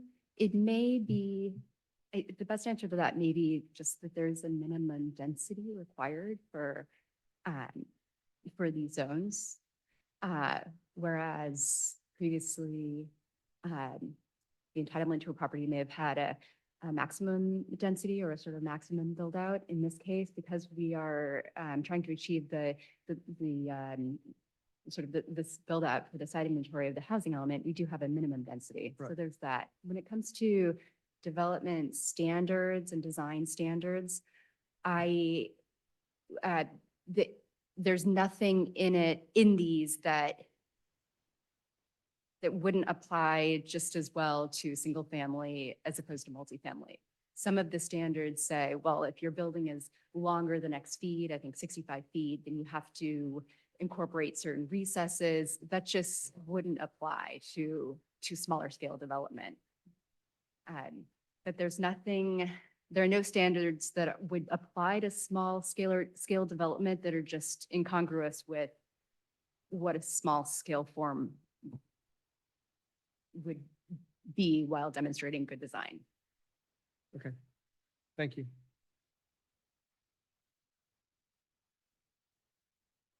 Any other clarifying questions about mixed use only? I understand Sarah is now here, so she's going to wait outside until we're done with the mixed use clarifying questions. Well, I am genuinely confused about the map and how easy it is to change the map later on. Because clearly, from my point of view, this map is in no way adequate to solving the problem that we have in front of us in terms of desirable places to do any of these things, including the mixed use. So I'm thinking that as people come forward and have good ideas that provide for affordable housing and provide that we're going to want to be able to change the zoning map. How hard is that? And does it require that you change the whole housing element every time you do this? I can take a stab at this. I will say that I don't know that this is just a question about mixed use, though so if I don't get it right, I mean, this might just be something we can also discuss Discuss later. Yeah, discuss but I later. mean, there's very little mixed use on this map. Correct. I mean, if we're going to have to do mixed use, we're not going to Yeah. be able to do it. So exactly where we wanna do it. the more general question is, the zoning has to be consistent with the housing element. So we can't just add mixed use zones to our zoning map most likely without also updating our housing element, our land use map. So if our land use map has, residential single family for a certain area, and we decide, oh, it would be good to have mixed use there, we need to amend both the general plan level and the zoning. That's just terrible. Well, that's state law. And Charter cities actually don't have to have their zoning in their general plan consistent, but Well, there's the idea we've of done that in planning. the past. We've done zoning changes and general plan amendments in the same, I mean, when Windmill was put in at 900 Portola Road, that was a conditional use permit, a zoning change, I believe, and a general plan amendment. Yes. Oh, It's great. not unheard of to do it. It's just, it is, yes, you have to amend the general plan at the same time you amend the zoning. But my understanding under the new regime is this would have to go back to HCD because we're changing the housing element.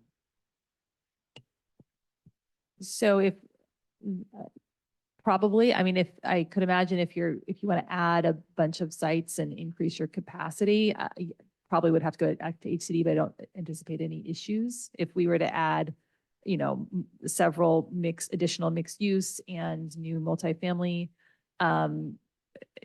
Adrian, I was also seeing Terrence nod. Feel free to add in, but, or correct me if I'm wrong, but there would not be a problem. HCD is concerned when we take away sites. Right, but I mean, it would have to go to HCD. We don't think that they would object because in theory, we're making it more expansive from a Right. housing point of view. But I wanted to give, yeah. So, the answer to my question is, how long would it take to, the actual question is, how long would it take to make a mixed use change in the map? Do you want to take a stab at that? Sure. Well, technically you, making a change in the map or the zoning ordinance, you have to have a first reading, a second reading. You have to have public hearings, but it is not it's not an extraordinary process. And in terms of the issues with, if you were to add units to, and needed to resubmit to the HCD, that doesn't mean your housing element goes out of conformance. If you're adding units, and if you're adding units, that's exactly what HCD is looking for. So you would not anticipate a long process. And meanwhile, while they were reviewing it, your housing element would not be out of conformance. Thank you. Yeah, and I think what I was trying to get at is sort of the question of no net loss. Like if we were to make some changes where there was going to be a loss, and then we had to do some additional zoning changes so that we could then make up for the loss, your sense is that still public hearing, 2 readings, and then it goes back to HCD, and hopefully they say, okay, well, this is equivalent because you've replaced this other thing with something else, and that's why the zoning, is that the right way to think about it? That is accurate. That is my understanding. And of course, do want to be clear that you still could have your architectural review committees and planning commissions involved, but the formal approval of a zoning change of either the map or the zoning ordinance requires the 2 public hearings. I'm sorry, the public hearing and the 2 hearings, readings of the ordinance. Any further clarification? Thanks. Yeah, I think I'm done with the accused part of it. I mean, the rest of this is all just, I definitely have more questions than answers here, but I think they're all in the larger context. Then maybe just take a short break and. I don't know if these Oh. guys are done. I'm done. Maybe just take a short break to allow Judith and Sarah to rejoin.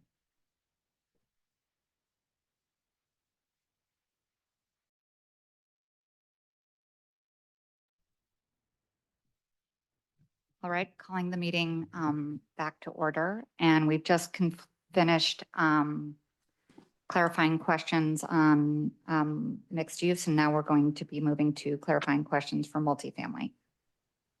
Who would like to start?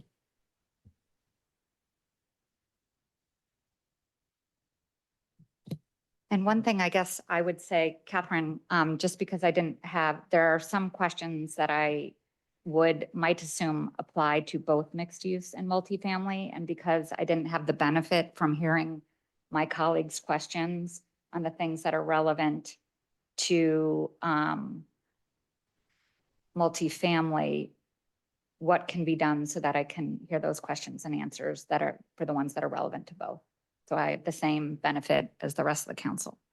I would say there was one question about the process. This was Councilor Huffy's question about just the general process for amending the zoning map and our general plan down the road. And if we do, change our mind essentially on certain things and what would have to go to HCD and what that process would be like. Terrence did a lovely job of explaining that. And it's sort of a generic question. So I guess if you'd like, perhaps we could hear that again. Yeah. I'd love to. Sorry.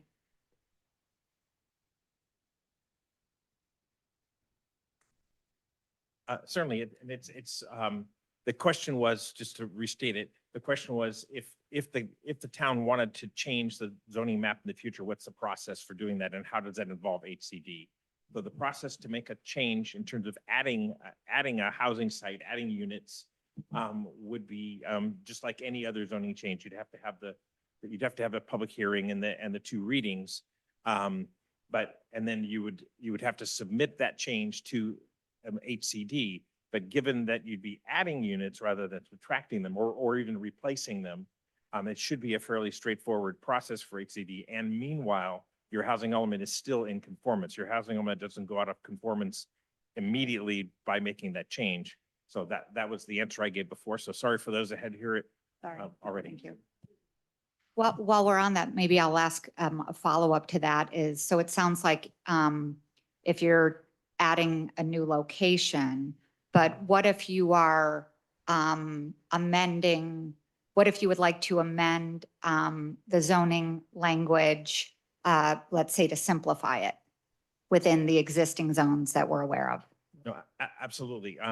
That was actually answered by your senior planner, but I'll be happy to paraphrase it. If you're making changes that are technical, that don't affect the number of units that are being created, that are just clarifying the intention and they don't constrain the development environment, then that would not create any problems. It would not have to go to HCD. It'd be a technical change in the zoning ordinance because it didn't trigger any conflict with the housing element itself. So it would only then go to HCD if it was changing the density. If you're adding units, subtracting units, anything like that, that's changing the map that would make it inconsistent with the general plan housing element, then you'd have to change that housing element. And anytime you make a substantial change to the housing element, you have to resubmit it to HCD. Okay. But again, if it's adding flexibility, if it's adding units, it's unlikely to be any difficulty with HCD. Thank you. And I would just add, it was my understanding, and maybe Adrian can jump in, which is it also basically the changes need to be more generous. They can't be more restrictive. Yeah. So if you were to say, oh, he'd given you this zoning, like, I don't know, you could have a porch that's 20 feet long and all of a sudden we can say a 10-foot long porch, like, would that be considered more restrictive? And somebody could come and say, no, I used to be able to do this and you've taken it away from me. I'm just trying to use a really trivial example to get at the changes where we didn't change the number of units, but we're changing what you can do within the zone. Yeah, I think if you were adding more technical design requirements, like adding more finicky details to a facade, maybe requiring more expensive materials, anything that's more that would equate to more expensive, more time spent, that would be considered adding a constraint in. So that's for design standards, and similarly for objective development standards. If you're trying to layer in more technical requirements as opposed to taking some away. Thank you. Yes, thank you. All right, thank you. Maybe go back to the council for questions on multifamily. Sure, I'll start. Thank you. I have lots of them. Good. Good. They're a little, so I have a lot of questions. They're all over the map, so forgive me. I'll just answer them as best you can as we get, I'll just go down my list. First of all, are there any builder's remedy applications? Have we had any in the town? No. Okay. Is Ford Field zoned? Like in this whole process, there's been a lot of discussion about why isn't Ford Field zoned? What's going on there? We decided to just leave it in the housing element as its own program, its own site, and not rezone it. And that's because it's town land, so we have that ability. So we're treating it as its own standalone project that will have its own specific standards. of course, existing general plan documents will apply, like our scenic corridor setback Right. and, you know, other considerations. But my understanding is the uniqueness of that project paired with it being on town land and a one-off special project with its own, as I say, it's under its own program in the housing element. We made the decision not to rezone. Okay, the reason I'm asking is I know when I was on planning commission, we kind of thought about the Ladera site and Ford Field as being part of a zone. And then what we've done is we've created this 2023 zone. Do we think that the 2023 zone is roughly what would apply to Ford Field, even if we haven't zoned it that way? Or are you saying, no, it's going to be its own special child? That's what I'm saying. Okay. Yes. All right. So then, one of the things that's come up a number of times is the idea of an ASCC optional review, like early in the process to give the applicant a chance to better understand the Portola Valley Way so that when they come for their review, it's not like, oh, surprise, this is completely messed up. Is that still allowed under this whole system that we're putting together? If somebody decides to optionally, I mean, I realize it's not a requirement because there's a limited number of meetings, but if they said, sure, I'll do this optional meeting, can that still be true and not count against the, what is it, 5 meetings that you're allowed to have? I'll ask Catherine to answer about the 5 meeting question, the Streamlining Act. Right.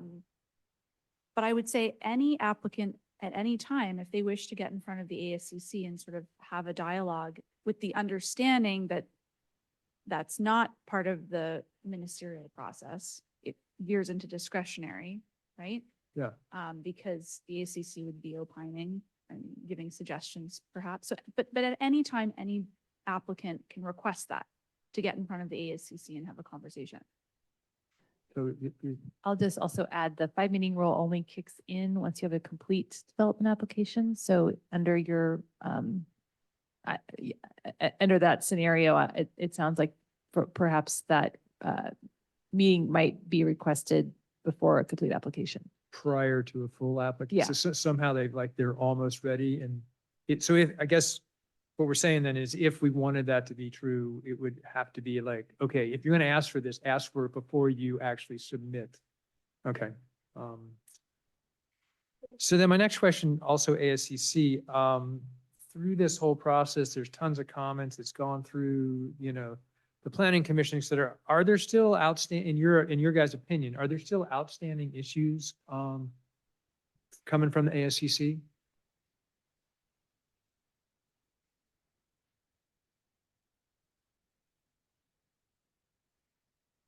I would say from the perspective of ASCC and Planning Commission, they're quite satisfied with where they've landed. They've put in a lot of work and we've done a lot of analysis. I would say the only thing that might be an area to consider is just that for the Ladera Church site, it's very much a constrained site. And so being able to achieve the density that we've committed to in the housing element of 20 to 23 units is going to be challenging for that site. And I think probably with the set of development standards we've put into place for multifamily 23, we won't have an applicant wouldn't have a ton of options to build out to the 20 to 23 dwelling units per acre. That's if we actually got a project for that density at that Sure, site. right. And they may come back with less and we may provide them an exemption and then find some other way to fill in. I mean, yeah, I understand there's a lot of things that could sort of go along that. So I guess that then ties me back to in the consultant report on sort of what can fit on these different lots. There seem to be a number of issues there that they were basically saying this would be problematic. Did I understand that correctly? And was that report saying unless we do those things, these things, you're not able to build it out? Because I felt like, like I take Rebecca Flynn's, she said, well, what about doing it this way? So I guess I'm a little bit confused about, is the consultant report saying, if you don't make these changes, this is kind of DOA? in terms of not, like it's going to go to HCD and they would say, well, this, you're not going to be allowed. You haven't created zoning that would allow for what you put in the housing element, or is there still debate here? Like, how do we think about it? And what should we, as the council, be thinking about as we sort of try to move this forward?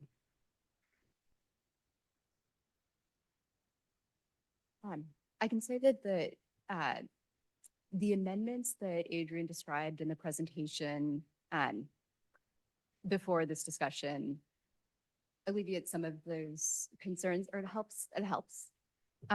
It's true that the sort of testing analysis that we produced did sort of flag some standards that were introduced by the ASCC and PC that do add constraints, that sort of layer on standards. And that one site in particular, we know is very constrained. It's the highest density, right, up to 23 units an acre, very different from the other sites. Right.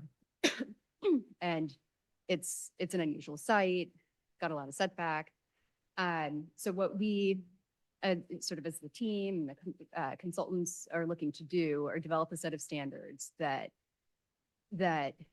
where we can say, yes, these are standards that we would expect could support this density in, should they be applied in, well, this site, but other sites as well. The idea being that this zone is a tool that the town could apply to other sites in the future. We want them to be standards that describe a development, a kind of development that would be suitable for the town, and that would be, and that would not sort of layer in extra constraints that would, and this is most important, that would sort of catch HCD's attention. We don't know, right? We don't know, but we can sort of make our best recommendation for a set of standards that would truly support the density that we want to see.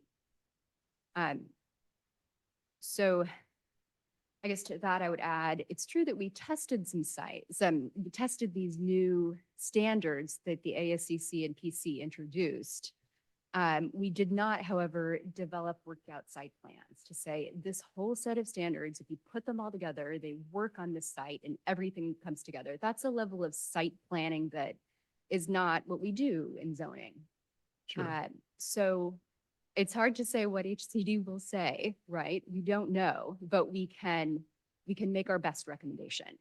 And as you pointed out, there are a couple of standards that we might say, well, this limits certain building forms, it limits certain configurations that perhaps an affordable developer might be inclined to suggest, to propose on this site.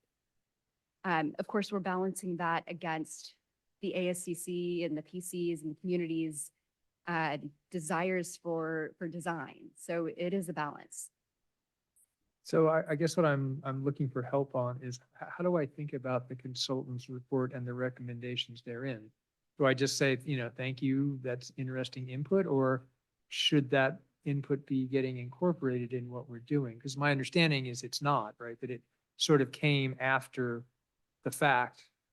And maybe I misunderstand. I had a little hard time with the timeline and understanding exactly who saw this report when. It seemed like it kind of showed up mostly after ASCC and PC were done with their work. So maybe I'm misunderstanding, but that's what I'm trying to understand. So the ASCC and the ASCC/Planning Commission Subcommittee has seen that memo twice. We created the memo of recommendations after doing a first round of site testing. And then we realized that we had some incorrect values for the daylight plane development standards in particular. So we just determined we got a retest to make sure we get this right. So we retested, updated the memo, and actually in reconciling the daylight plane figures, it dealt with a lot of previous concerns. So that was great. Repeating site testing was a worthwhile experience. So the subcommittee saw that memo after the May 1st meeting, prior to their final meeting on May 8th, is when they saw those recommendations. That memo is dated May 16th because we made some updates to a figure that was just kind of misleading. Okay. And quite frankly, that was just an internal working document that we didn't expect to be putting out in a packet and sending out into the community. It was a couple residents asked for it, wanting to sort of see the backup, you know what I mean? And so we looked again at the memo and said, oh, this figure's a little bit confusing. So we updated it. But all of those recommendations are the same as what the subcommittee originally saw. And so they've all been incorporated into the zoning proposal? Well, the subcommittee looked at that memo, you know, read through the recommendations, but felt confident in their decision that, because this is about the multifamily 23 Ladera Church site, that have these recommendations that were flagged. They felt, well, we can still sufficiently get the units on the site in a 2-building, 3-story configuration. Yeah. And the subcommittee felt satisfied that we met the requirement. So based on site testing, can we build out the site to 20 to 23 units? Yes, we can. Can we do so in 4 or 5 different configurations and organizations of building and siting? No, probably not. We're a little bit limited in what we can do. And so that was just our consultants flagging that, saying, well, you're kind of limited in what you can do in terms of a full build out, again, to the 20 to 23 maximum dwelling units per acre. Okay. Okay, thank you on that. So then there were some questions about parking in the setbacks. Do you mind if I ask a follow-up about that topic? Just Sure, because please, then we're 'cause going to you're go right- yeah, back no, to you're it. right You know what I connected, mean? Please, go ahead. So I'm still confused on this because what I'm trying to do is reconcile what's said in the report and what we're hearing from Rebecca, who's done a lot of analysis. So if you could elaborate, because the report says it doesn't allow for the density, but my understanding is Rebecca is insisting that it does.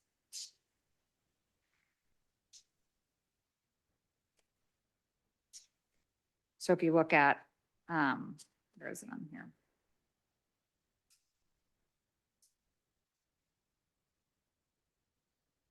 Yeah, I think that the question is the report suggesting that that density cannot be supported on that site? Because the way the report was written, I found it confusing. That's the way I read it, yeah. No, So, yeah, that's where, because I think what some of us, or I'll just speak for myself, it feels like the report's saying it doesn't support it. And then we're hearing from Rebecca again, who's done a lot of analysis that that site can support it. So if you could just address that discrepancy. So the 10 units that are listed as the realistic capacity on that site and the housing element, they could fit on that site. There's constraints. If we would, one of the sort of late addition amendments that was included in the presentation tonight was to allow residential unit parking in the RMF 23 zone to not allow it to not be covered or in a carport. That would make a difference if it removes a constraint to that standard that Adrian mentioned about the maximum floor area contained within any one building. It would be possible. It's a constraint. It's definitely adding a constraint along with, and you understand the planning commissioners are the author of this set of standards.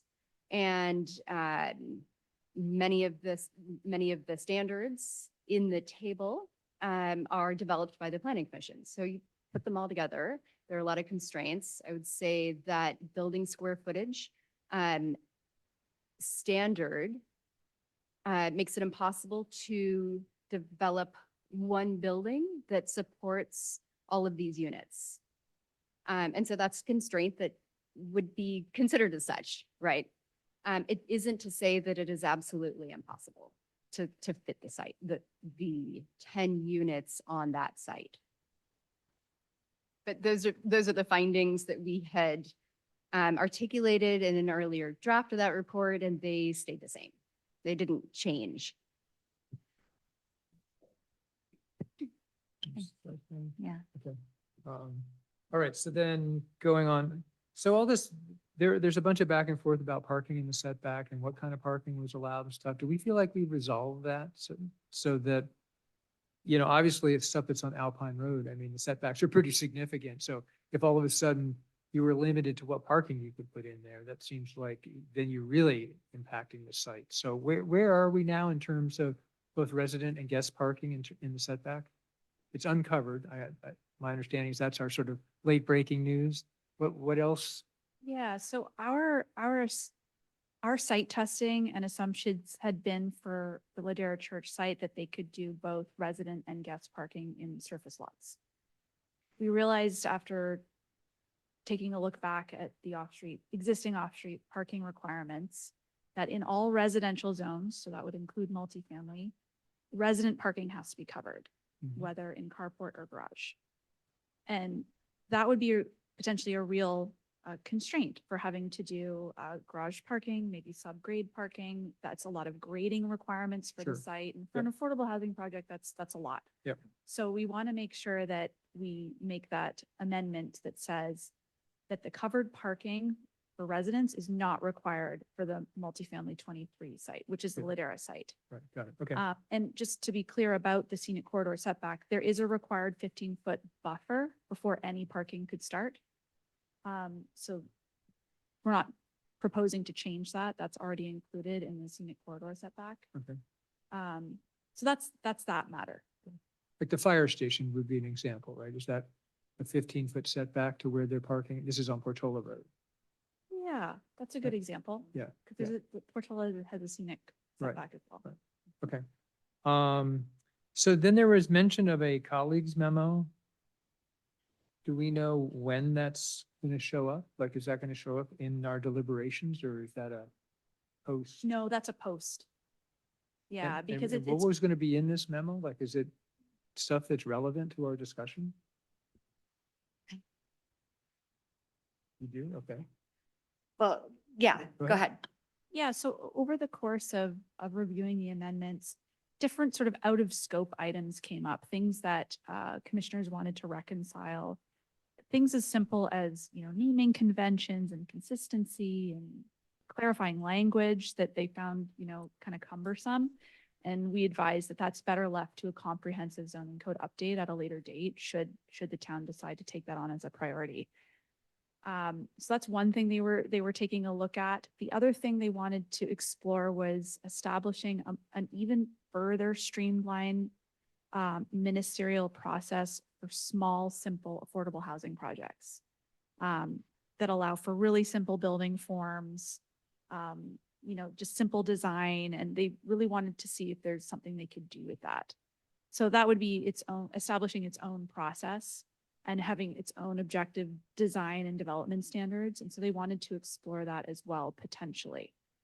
So again, Chair Golden and Vice Chair Tard were going to work together on articulating those thoughts and ideas, and then they were going to advance that to town council for consideration at a later date.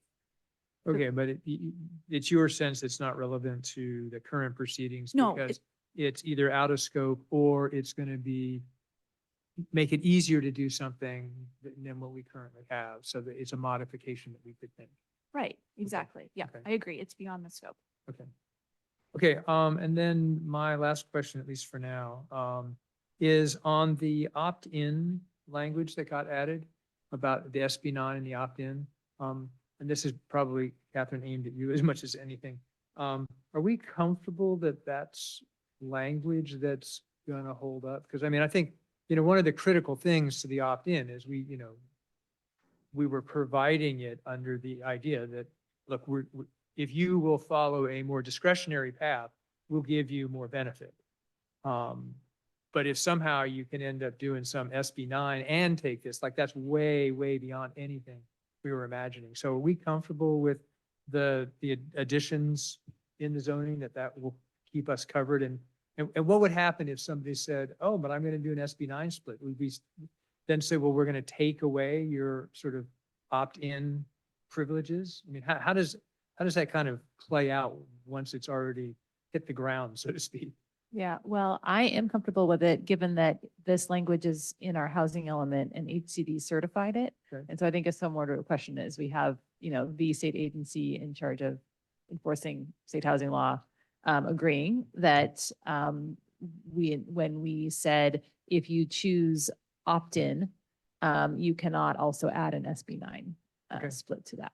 Okay. And so really the changes to the zoning code are really just to sync that up, reinforce it, belts and suspenders. Good. Great. Thank you. That's it for now.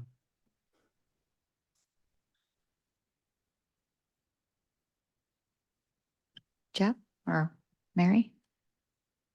Well, I do have a question about the church in specific, and also the other obligations we have because of in God's backyard. Is it legitimate to talk about the ruling of in God's backyard at this point? And why is it possible we can get the churches off of the hot seat?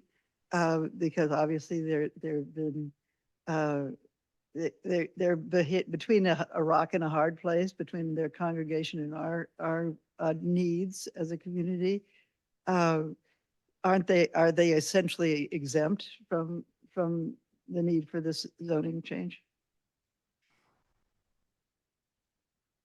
So I'll take a stab at that. I think what you're referring to is we've heard lots of public comment from a representative of the church indicating that their congregation is very interested in a certain type of product and a project that would come in at a lower density than the minimum 20 units the acre. And I will say that we have, as staff, have spent quite a bit of time thinking about that and, at various different pathways where that could proceed.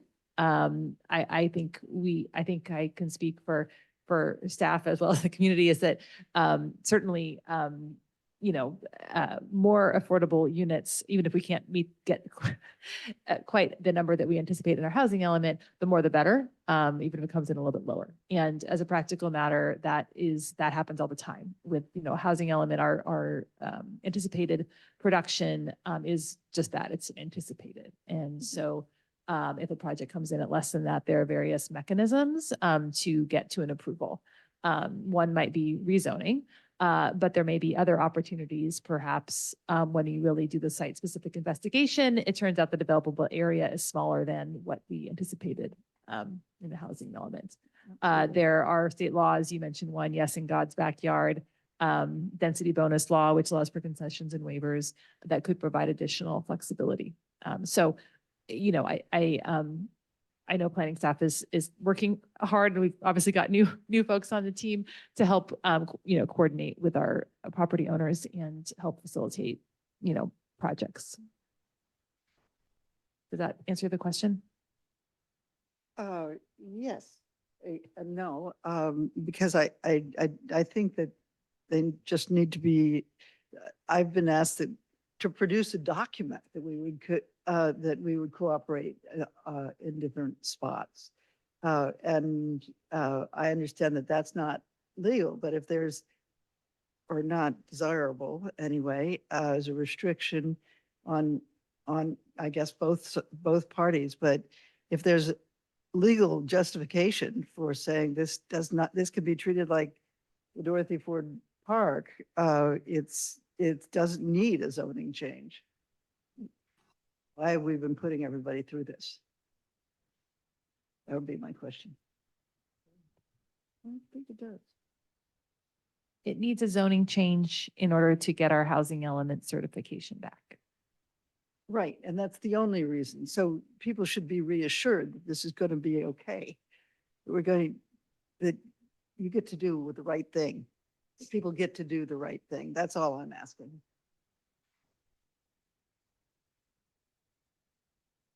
I would just reiterate, I said this in my presentation as well, that, the housing element is reflective of a time period and things can change over time.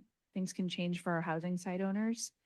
And the town is certainly committed to working with our housing site owners, especially for affordable housing projects, and to work with them to advance projects and to push projects forward. You know, as a town, of course, we need affordable housing units, and we're going to do what we can to facilitate those units, even if they're possibly fewer than we expect. Right. I don't think the message of hope is being illuminated quite well enough to everybody. Would be my thought. Okay, thank you. Yeah. I mean, no offense, but that's, their logic will win out. Do you have any other questions, Mary? No. Okay, thanks. Jeff? I don't have any questions, clarifying questions. I have questions that would probably be more of a discussion question, so. Okay. Judith? Yeah, this is, a lot of the questions I had have already been answered. There's a couple of places where I think I have some typos. And the question for you all is when to raise them. I'm not sure they're typos, but it could come now as a clarifying question, or it could come later. Okay, What do you- I'm being advised that typos are better for discussion. Okay, I'll hold them.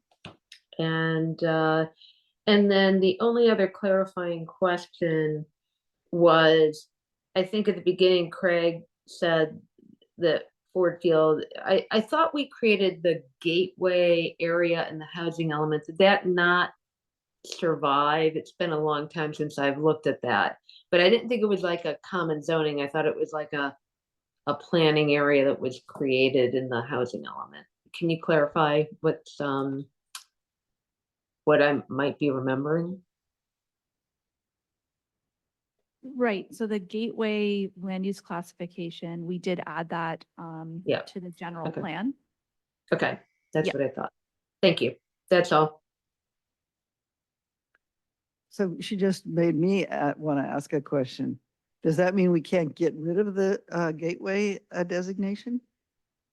Without, because that would be taking away something theoretically from HCD?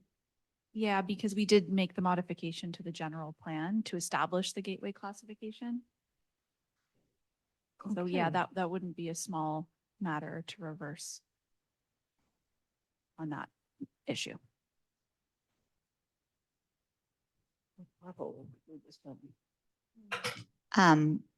Judith, any other questions? Nope, that's it. Right.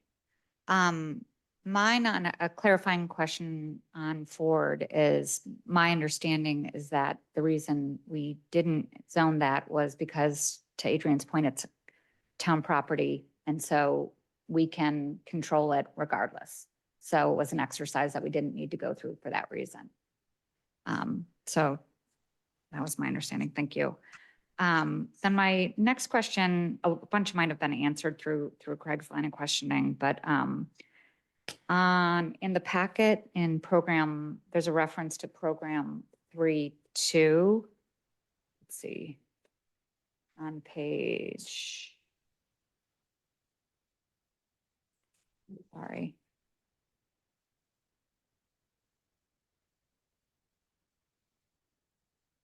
At the bottom of page 6, or in the packet, it's page 59. And it references, it says, per program 3.2, the town is planning to offer technical assistance to religious and nonprofit orgs contemplating affordable housing development. The format of this assistance will be via monthly meetings, and the estimated timing for implementation is the fall. If you could just elaborate on that. What page is that again? It's page 59 of the packet. Yeah, so this was a program we established because we want to be sure that for, non-institutional developers that don't have as much expertise and resources, that the town staff make themselves available to our nonprofits and religious institutions. So that could be Ladera Church, that could be Christ Church, who's an affiliate housing program partner, who have expressed interest in building units during this housing cycle. So it's just a recognition that they could potentially need more town time and guidance and advice as they contemplate development. Okay. Then on the following page, program 4.3, regarding the permitting process for modular and manufactured homes. I know that this is a type of housing that's of interest to Ladera Church, and I noted that we had originally intended that that would be 3 years from now. But if the council wanted to prioritize that, that would be within our purview, I assume. I don't see why not. And I don't, HCD, I'm sure would be happy to see us make early progress on a program. Okay. I think that's it. Everything else I have are more for discussion. Any other questions before I open it up for public comment? No. Okay. Moving on to public comment. Are there any hands raised here in the schoolhouse?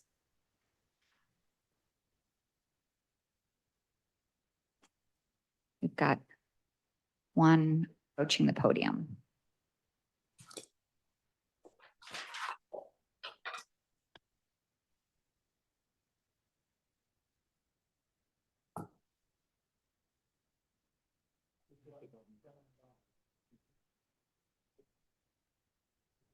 Hi, I'm Karen Turner. I'm from Ladera Community Church.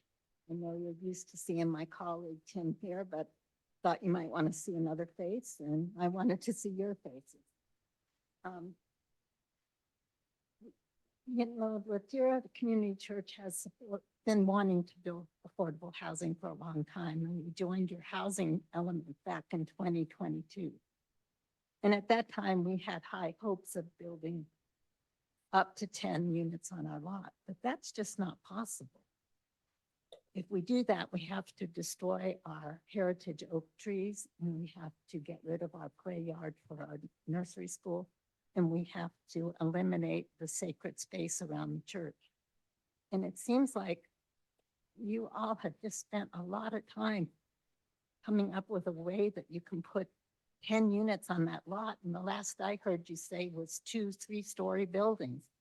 That doesn't exactly fit with the community. It doesn't make any sense. And it destroys the play yard and the trees. We know you care about affordable housing, and we're really grateful that 4 of you came out and visited our lot, and you can see what we have to deal with. You're counting that we can rely on some state laws for churches, which may or may not apply for us because some of them only apply to churches in city situations, not in rural situations. But we really realize that there's something you can do, and you all are just rushing to get this in and facing so much on 1/2 acre that you zoned for this 23 units per acre. It doesn't make any sense. We would like you to give us something in writing saying that you will rezone our lot and make it buildable for us, and also to have some building codes that apply to small modular projects. The zoning codes the building codes that you have for our lot right now are for 2 and 3-story buildings. That doesn't work. So I'm a person of faith, and I have great faith that you can make a difference here and that you really want to. So I hope you'll think about it and see what can you do for us within the next few months, because we'd like to move forward and give you affordable housing. Thank you. Thank you. Any other hands in the schoolhouse? No. All right. Pardon me? Okay. Moving on to those on Zoom. Rebecca Flynn. Hi, can you hear me? Yes. Oh, hi. I just wanted to address a bunch of the questions and comments that have come up, especially since my name has been mentioned several times. Councilmember Taylor asked a question about what were the outstanding ASCC issues. And I wanted to address that. There is a big list that was put in the Planning Commission meeting, the last meeting, that it contained a list of what the ASCC and the Planning Commission subcommittee had come up with of things that still needed to be addressed in the future. And among them was simplifying the objective design standards. So there were some more immediate issues, and then there were much more long-term issues. So the more immediate one was the simplification of, for example, the objective design standards that are in this current version of the zoning amendments. And then there were long-term ones where we're talking about a need for our entire zoning code to be updated with language and with getting rid of conflicts and all sorts of things. It's a more long-term. But in the short term, there's a need that the ASCC has expressed for a simplified, more streamlined version for simpler projects such as Ladera. And I wanted to give an example of what that kind of streamlining might entail. Right now, if you go through those objective design standards, they are tremendously finicky, to use Adrian's words. Finicky. The details are unbelievably finicky. If you look at the building entrances, there's 3 different versions that are allowed. They have specified for maximum and minimum sizes for covered door yards, for covered porches, for stoop frontages. And just one example is, for example, the projection depth can be a maximum 6 feet for a door yard. The porch can be a minimum 8 feet for a porch. For a stoop, you can have a projection depth of 5 feet to a maximum 8 feet.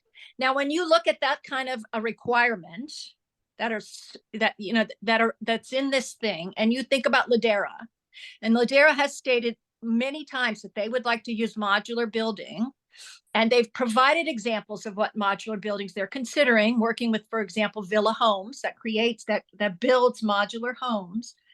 There's no 6-foot projections or huge porches off of these modular buildings.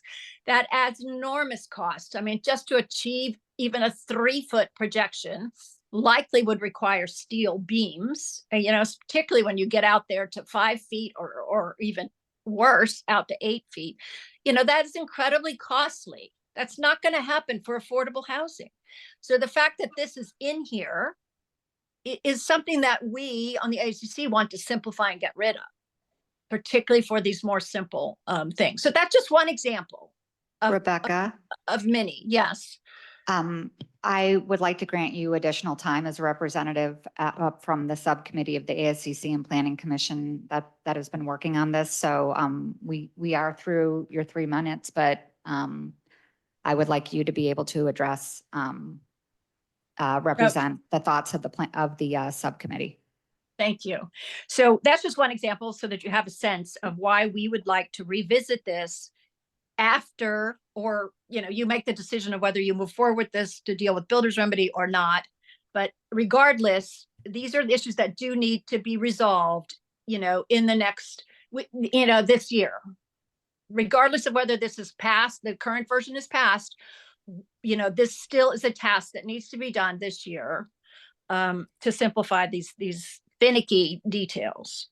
So the second thing I wanted to quickly talk about was the memo from Lisa Weiss Consulting that claimed that we could not build out at the Ladera site up to the MF23. So 12, up to the maximum MF23. So 12 dwelling units on that site. And the part that you're having trouble understanding is that, yes, we could stuff 12 units onto that property without having to change the daylight plane, the 10-foot step back for the 3rd story. Or I'm forgetting what the third issue that Lisa Weiss brought up, but it is possible to do that.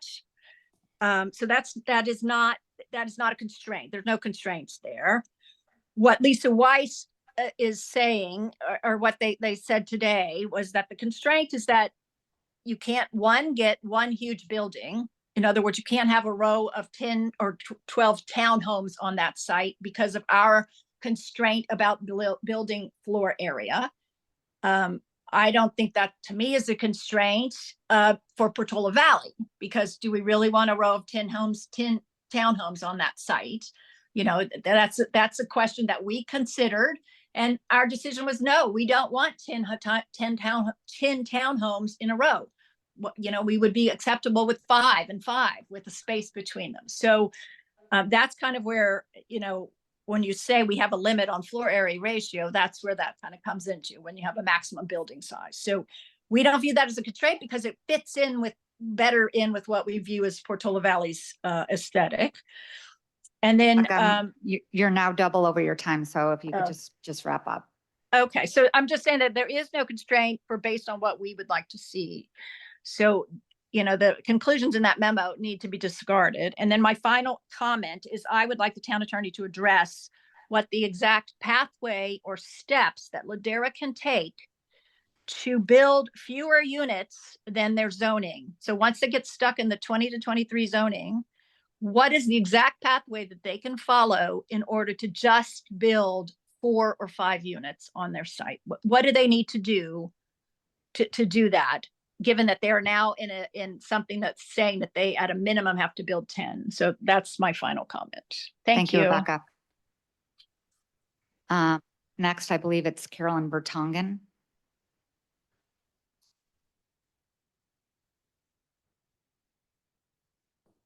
Great, thank you. And I hope that you will follow up with all these comments because they're very important. My comment it was a question that has, and it might be on the list of the AACC and the Planning Commission, but it's a question that has not been answered during those meetings. We want to make sure that, especially for instance, in a project like Ladera Church, we prevent from on-street parking. And so the question was, why was there a suggestion to limit or reduce the parking on their side as per seats in the church, and it was decreased from 5 to 3. We never heard an explanation why that was, and it was the recommendation from PPDS to demand as much on property parking as possible, and we would like to have an explanation why the suggestion was to reduce. So thank you. Thank you, Carolyn. Next up is Peter Sass.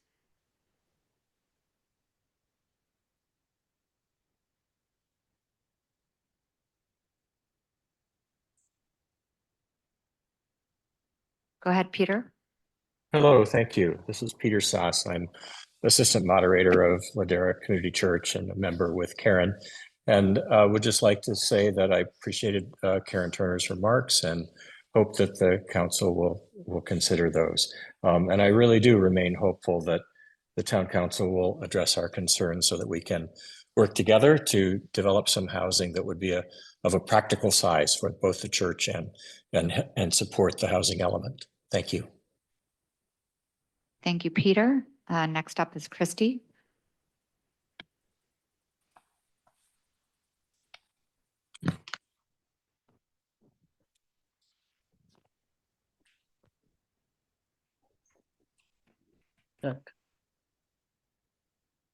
Hello? Hello? Go ahead, Christy. Oh. Okay, I think one thing that I think I'd love the church to understand and the public to understand is a detailed explanation of the gateway. I think if there is something in law we can read, we would appreciate it, and I think the church would appreciate it. I have a question about SB 9 law. The SB 9 law does not allow a developer to buy 2 parcels next to each other. Therefore, a developer could not buy streets and develop. And they put that in the SB 9 law purposely So I am asking, what has this town done to write such a thing in the opt-in law to protect us as that happening as well? So the legislators have worked hard on this, and I believe we should as well. So the other thing with SB 9 law is that an owner needs to live on the lot for 3 years, not just an employee of the owner. And how can we clarify that in detail? It seems that this needs to be written in more detail.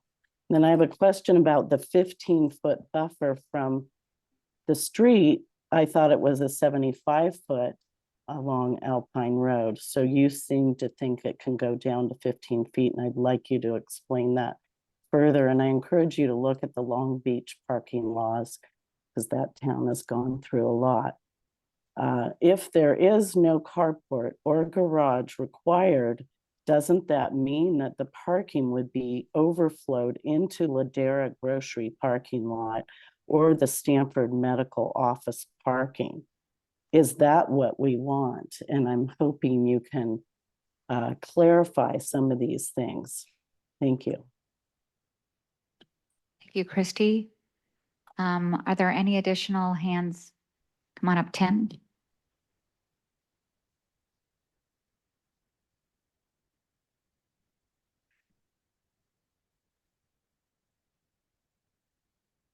Thank you very much. My name's Tim Clark, and I'm with Ladera Community Church. I've met most of you out on the piece of property that we own that we'd like to turn into housing. I have a presentation that I didn't get in by noon today, and apparently we can't show it because we don't have the right connector here. But what it amounts to is, I think we could go to the Lisa White's report. Can you bring that up from the agenda? It's on page 187, I think. Is that possible? I don't know if that's too much to ask.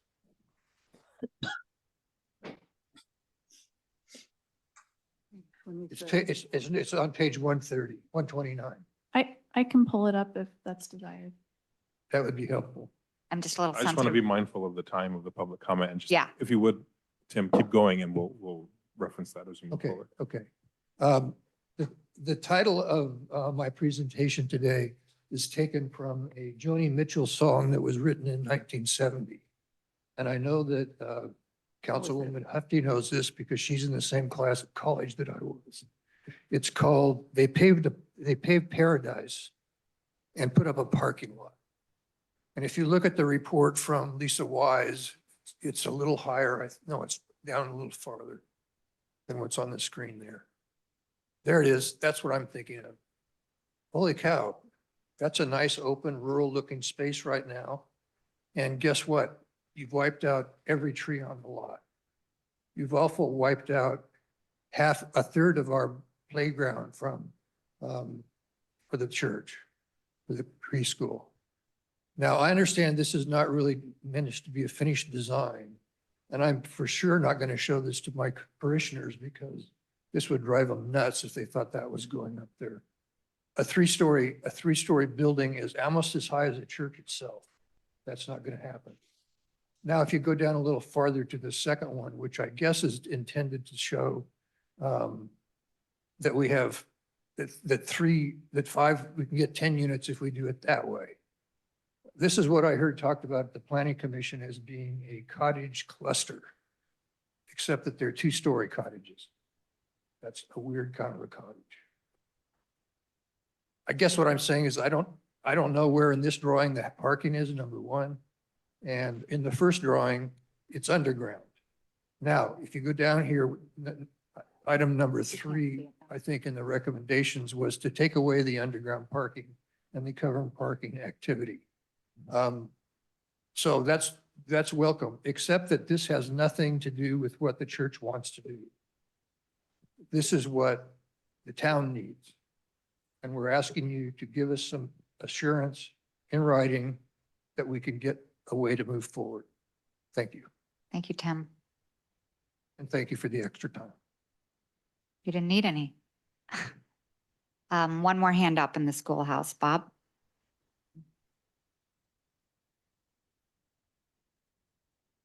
Bob Adams. I'm in the Nathorst area. And this is a definitional question, so I need your help. And the question is, what's front? And the reason, it seems pretty simple to me. We had a negotiation with Cara Silver, that went on for 2 months. In 1 week, I spent more time talking to her than I did to my wife. My wife talks a lot, so it's for me listening to her. But we spent a lot of time, and we finally negotiated what you see in the housing element. And one of the words that you see in the housing element is something fronting the street, fronting Nathorst Avenue. And so if a house were built there and it were turned 90 degrees, so that it's not, so the front door is not facing Nathorst, but the building is facing Nathorst. It's limited to 1 story if it's facing Nathorst. It's not limited to 1 story if you turned it 90 degrees or turned it 180 degrees. So to me, I'm trying to understand what the definition of fronting is, because it's both in the housing element, it's in the proposed language on page 104, footnote 3. And so if we need to say fronting and say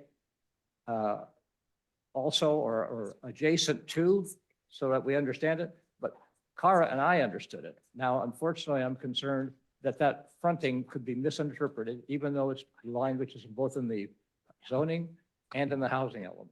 So I just need some help to understand, can fronting be misunderstood to be that you can have more than a 1-story building looking at Nathorst? That's really what my question is. Thank you. Thank you. And by the way, the ASCC has done a great job on doing all the homework they did for you guys. I mean, it's just amazing how much they did. Agreed. Thank you, Bob. I don't see any other hands raised in the schoolhouse, and I don't see any on Zoom. So I am going to close public comment and bring it back to the council for discussion. Who would like to start? I guess I would just jump in terms of the segmentation Okay, procedures. thank you for the reminder. And would suggest if there are, there's a desire to discuss mixed use, that we do that probably now. And then you would need to exit the schoolhouse during that discussion portion, and Judith would need to mute herself and turn off her camera. And that is only if you want to have a discussion of mixed use at this time. Is there any discussion on mixed use? I don't think I have any specific questions on mixed use. No, doesn't sound like there is. That's good. We're here and it's cold outside. Okay. Right, so we can just go on to general discussion, including multifamily. So yeah, I'll start if it's okay.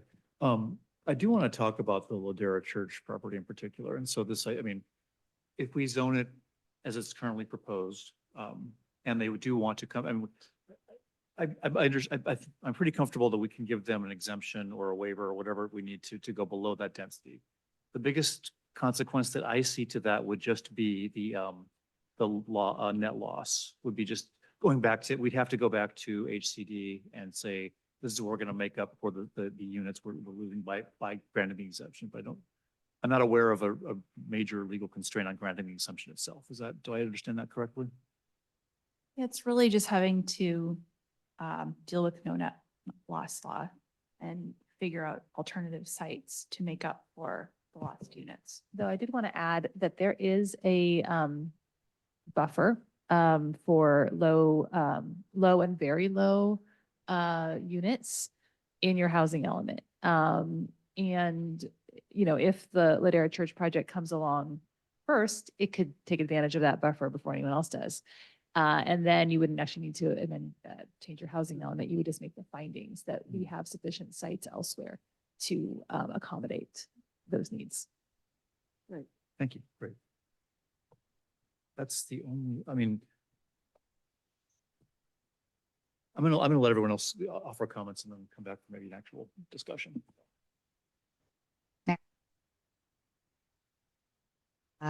Judith, you want to go? Sure. I'm a little confused though. Are we having like comments and then discussion, or what are we No, trying to do? this is discussion.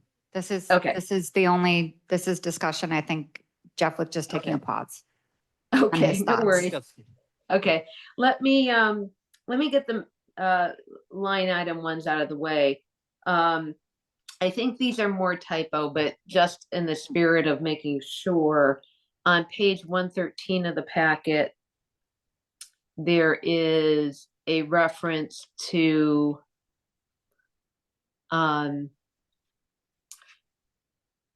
for sites with a density of up to 6 dwelling units, and then in C1 and C2, I could read this as not including 6. So I would think it needs to say C1 is for sites with a density of 6 or less. You know, that rule. And then for sites with a density greater than 6, then that rule. So am I understanding how this is supposed to work?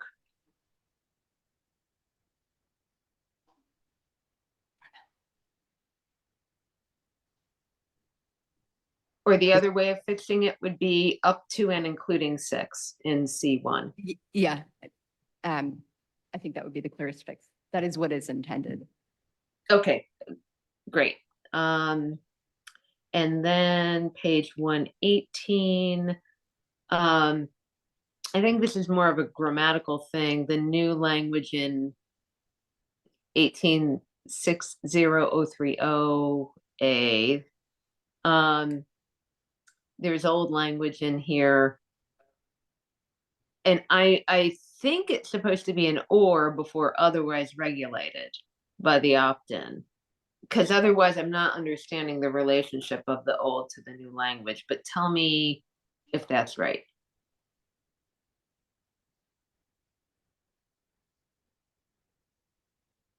What page are we on now? 118. Put an or. Yeah, we'll put an or in there. Thank you. Oh, okay. Okay, so those are the minor things. Hey, Judah, can I add my typo since we're doing typos?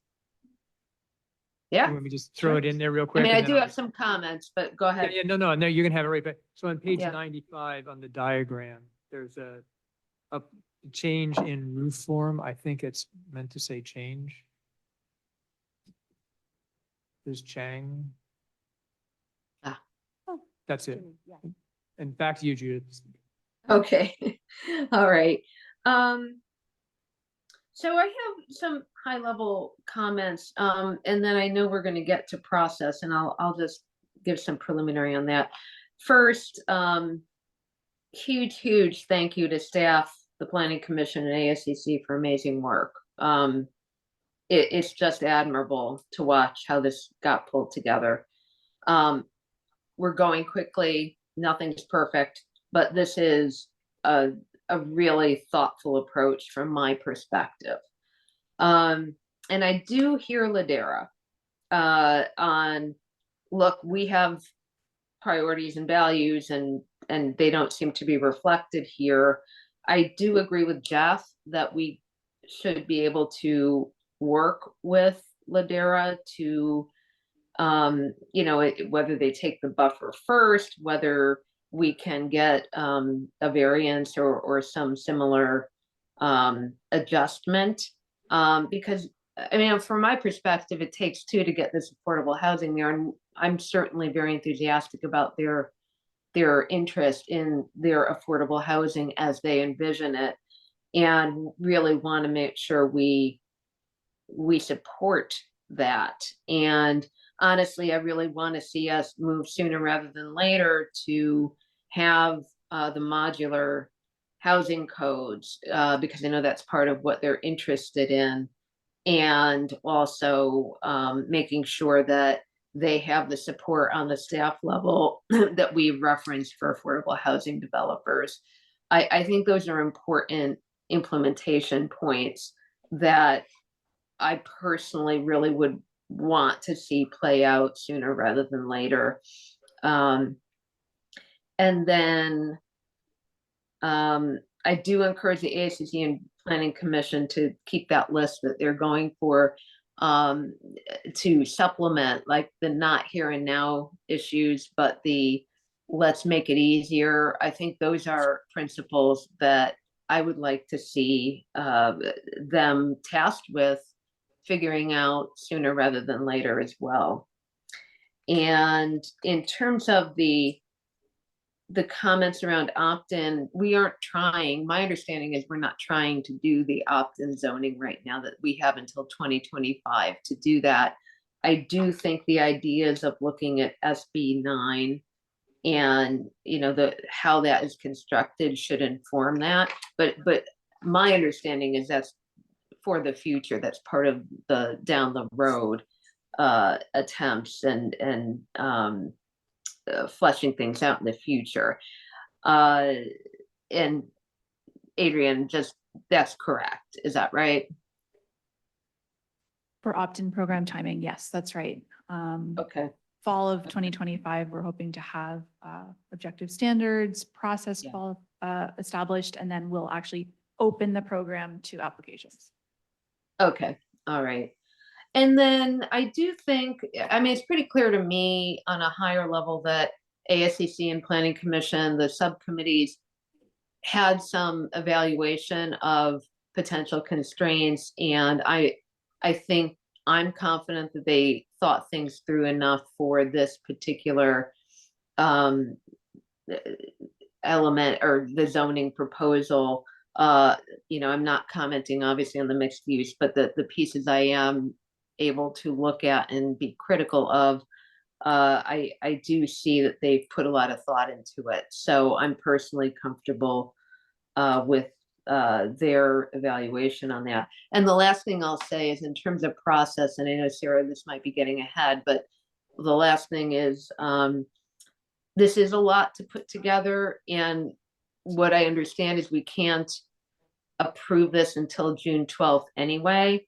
So I'd actually like to see all this, especially with the late breaking amendments that we saw today, kind of one more time. But overall, for me, this is a pretty thoughtful, you know, not perfect, but very thoughtful approach. And I'm very appreciative of the time people have put into it. So back to you, Sarah. Thank you. Craig? I think my comments are on a similar line to Judith's. I really do appreciate the effort and that's gone into this, both with ASCC and with the PC. I also would like to see them sort of, you know, I'd like to task them with finishing the list that they've talked about, but I'd like to go one step farther. I'd like them to look at that list and to the best of their ability in the next week, and I know this is a tight timeline, if they think there's anything on that list that would be more restrictive, because those are the things that are going to be difficult. If there's something that they think, oh, it really should be like this, and we pass this, and then after that, we can't make the change because we've already locked the zoning down, that would be problematic. What I heard was it was mostly stuff that was sort of out of scope, or it would actually be more relaxed. It would make it simpler to do. And if that's the case, they can just check those boxes and say, yeah, we're going to get to that. And then it would be nice in a relatively short order to get a timeline on when that's going to happen. Like I would be unhappy if it happened 2 years from now. This is something that I would expect to see, you know, relatively soon. I think we can all agree that, you know, this is a complicated situation we're dealing with. This is not perfect. And, you know, in a simpler world, we would have done this a lot differently. I mean, I think, I don't know anybody that goes, oh, this is the perfect process. But I think the choice between moving this forward now versus stopping, thinking more about the zoning and deferring this process feels wrong to me. I guess I'm in favor of us moving the zoning forward. I think we should be trying to get this approved by the June 12th meeting.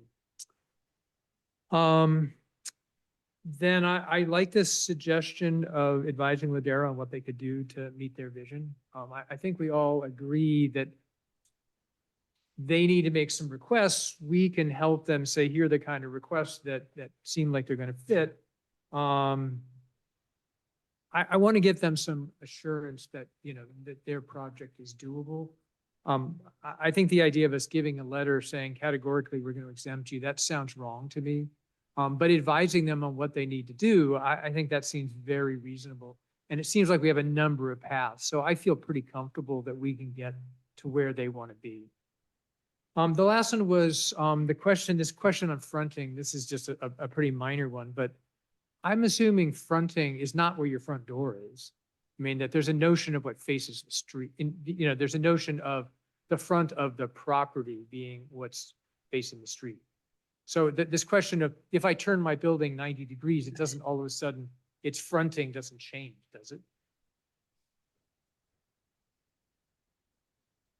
I mean, I gotta say, I live in a house where my front door is, perpendicular to the street. Does that mean my front setback is where my front door is?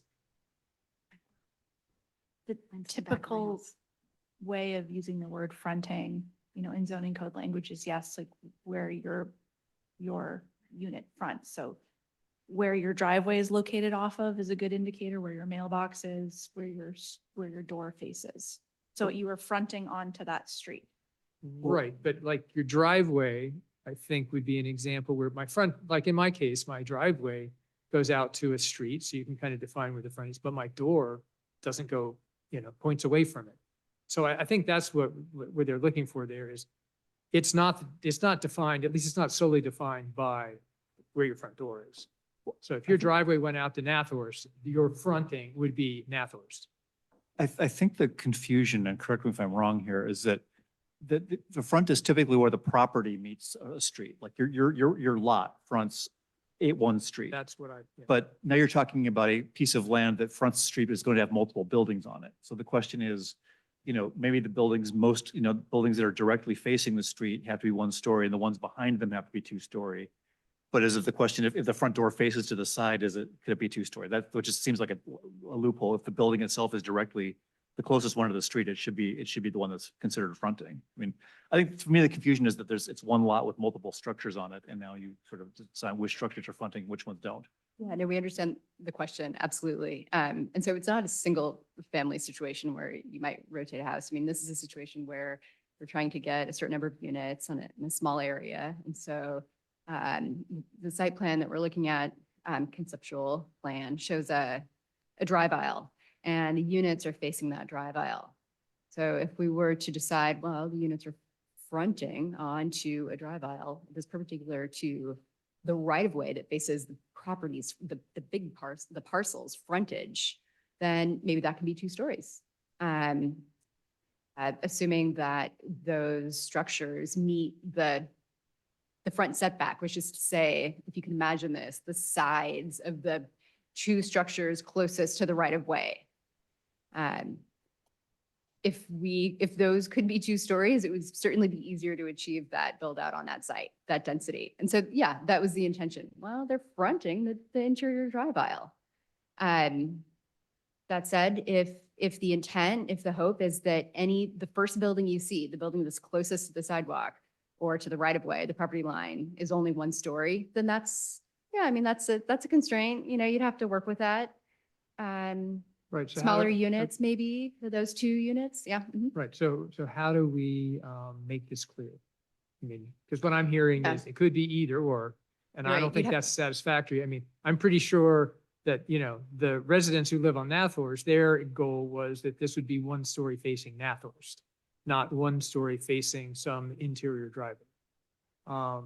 Whether Yeah. that's the right thing or not, I don't know, but I know that whatever the answer is, it should be clear. I mean, they should know when we're done what the answer is. So he shouldn't come back and say, well, wait a minute, I thought we agreed, a year ago that it was 1 story to Nathorst. And we said, oh no, we agreed it was 1 story to this interior driveway. So whatever it is, I'd like to see clarity. Okay, yeah, so that should be made clear. Also, what if it's a building with multiple units? I mean, how much of building has to be 1 story? Do you know what I'm saying? I mean, there's different ways we could work this out or think about it. If they're detached units and you just say, okay, well, that unit's got to be 1 story, whereas the one next door could be 2. All right, but what if they're a few in a row? Is it the whole building if they're attached? Yeah, so it's something we should think about, but if the desire is to ensure that the first building you meet that's closest to the property line is only one story, then we're getting a little bit too far into site planning. Right, but I think we need to be clear for the developers on what they can actually come back with the site plan. I mean, it seemed clear to me, at least from the description, and I wasn't part of the negotiation, is that at least that sort of first story that's closest to Nathorst, you would expect that to be one story. Whether the building after that started getting bigger, maybe that's sort of like, some of the other things that we've done in the zoning where, the 2 stories and then the 3rd story is set back in, things like that. I mean, maybe there's a way to come up with that. I'm just worried about the lack of clarity. So Yeah. how do we resolve that? Yeah, I'm recalling now in earlier drafts of this document, I mean, like a year and a half ago or more, at one point there was a standard that said that like a deeper setback for the 2nd story. But that would have a number of feet attached to it rather than the 15 feet. I think at this stage, we want to come up with something simple that addresses the concern that we're hearing right now, which we understand. Conceptually, we understand that. For the depth of a unit closest to the property line, have it 1 story. Is that fair to say? So do you want to open it? I want to actually point out, or just maybe a question. I'm thinking about our segmentation. Is this fronting issue, is Oh, this a that's general true. issue, or is this just about mixed use? Because if it's just about mixed use, Yeah, we you're- should actually discuss it. I'm sorry, I know it's cold outside. With the mayor and the vice mayor recused. Right. Sorry.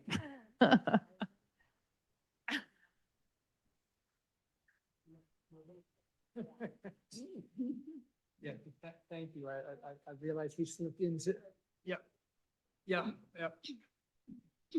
Okay. So I guess since we just got rid of the mayor and vice mayor, do you mind if I chair this since I'm driving this question anyway? Are you okay with that? Okay. So if you can make your comment briefly, since I know your impact. Yeah.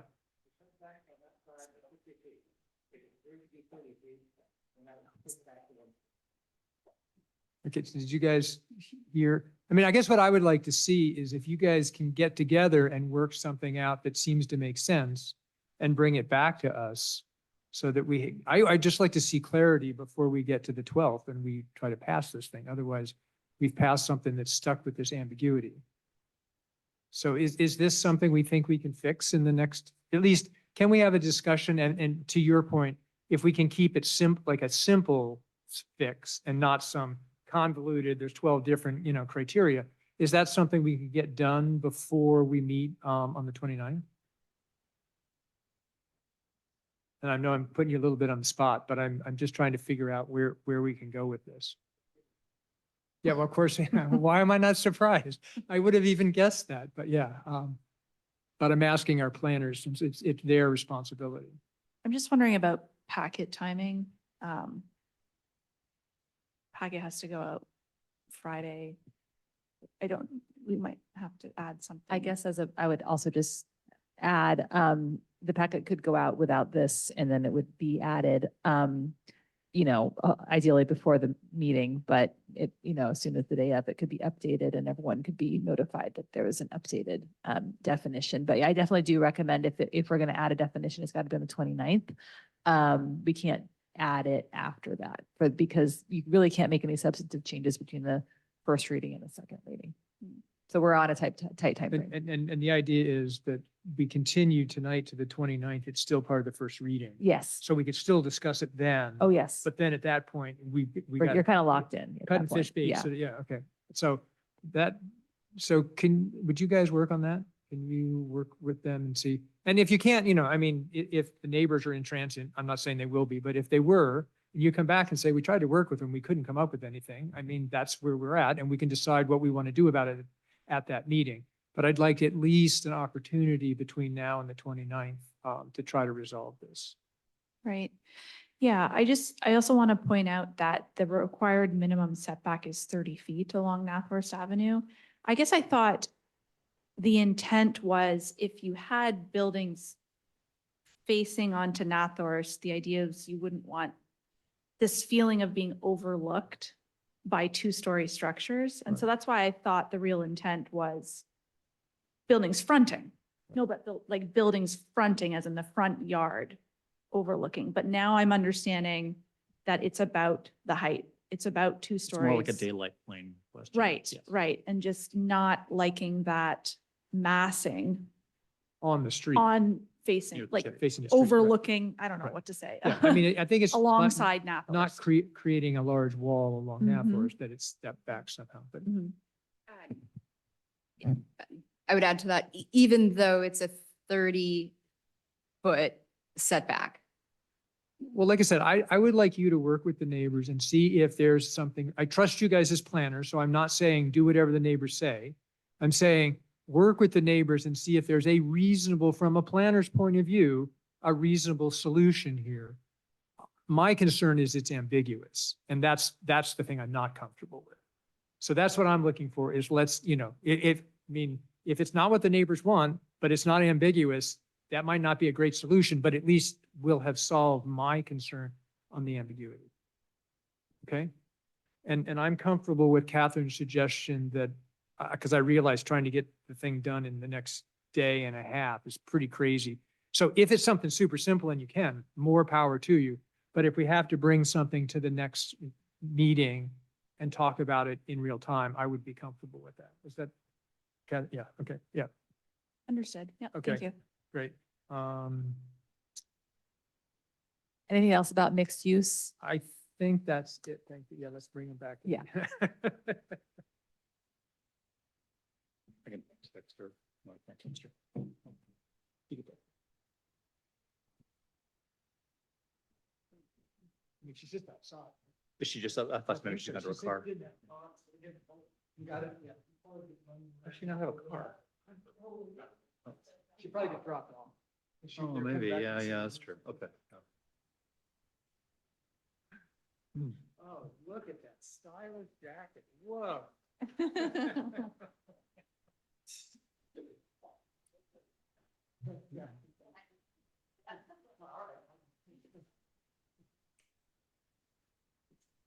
All right. Thank you. Sorry. Thank you. Thank you.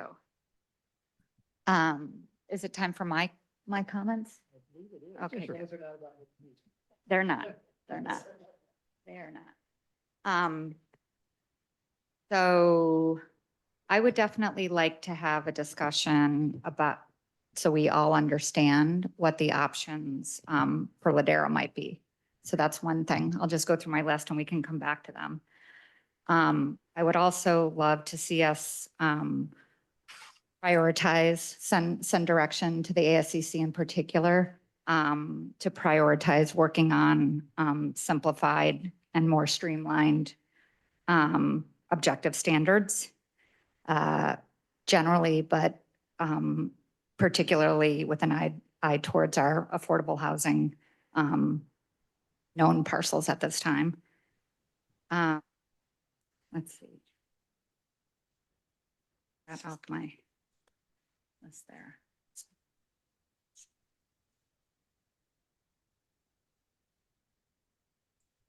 I would like us to move up the timeline on the modular. So whatever 4.3 that was.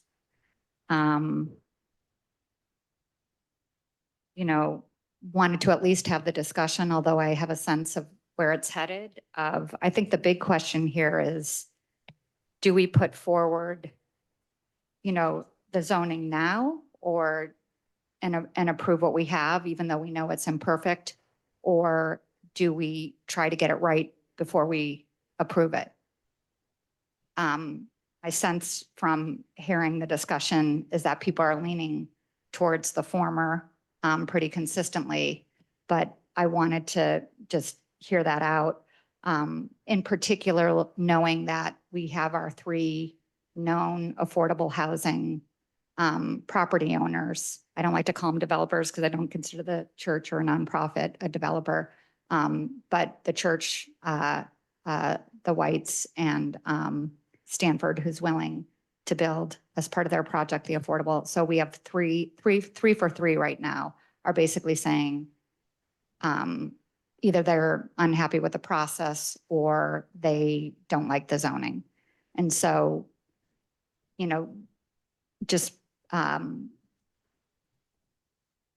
balancing the risk of that feedback to HCD relative to, you know, the decision. Does that make sense, the question I posed there?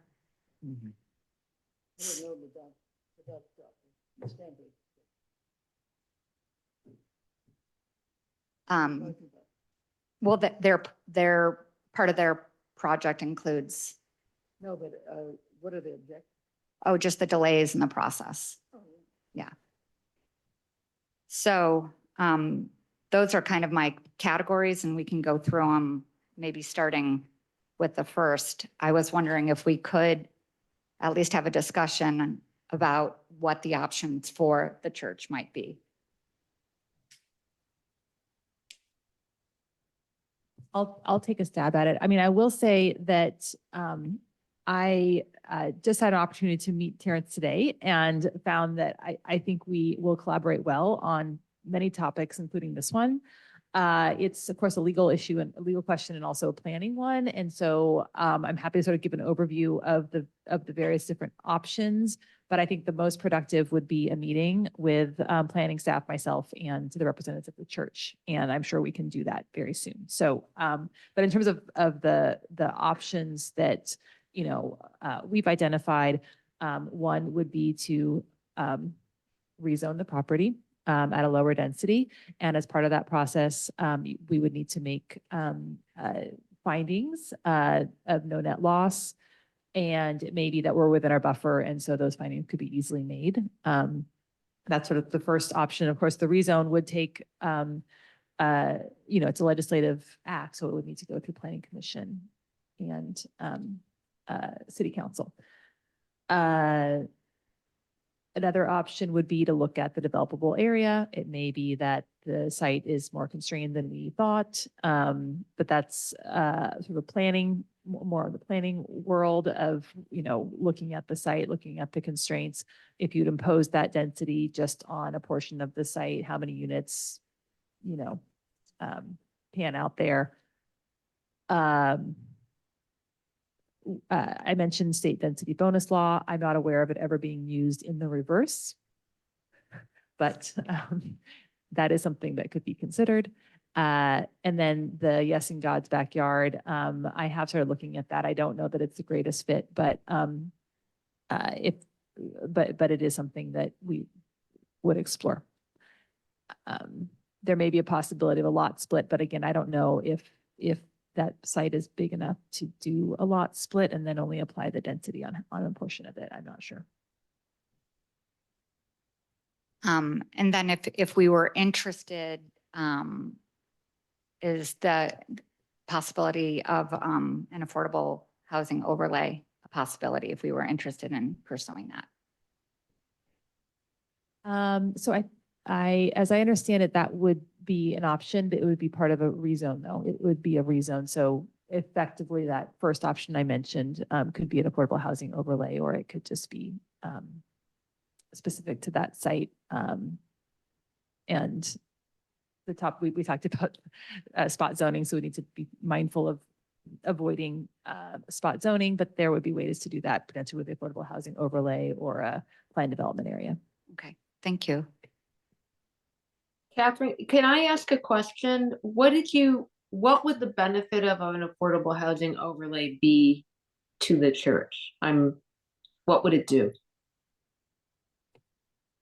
I think, given how the question was phrased, it would be essentially to make this site developable at a lower density, so long as they did affordable housing. I see. Thank you. Okay. Any questions on that before I go on my second category? Okay. The second one has to do with prioritizing the re-review to simplify and streamline what we'd be approving. And one thing I wanted, my understanding from watching the Planning Commission and the ASCC was that the planning, there was kind of a you know, a division on the suggestions for moving forward in terms of prioritization. And one of the things that what they had originally done is identified this list of future things that they wanted to consider. But then in the last meeting, they also added to that they wanted to there were a couple of the commissioners that also wanted to add to that as the top priority to simplify and re-review. And there was debate and discussion there. And so the outcome of that was that 2 of the commissioners were going to work on a colleague's memo.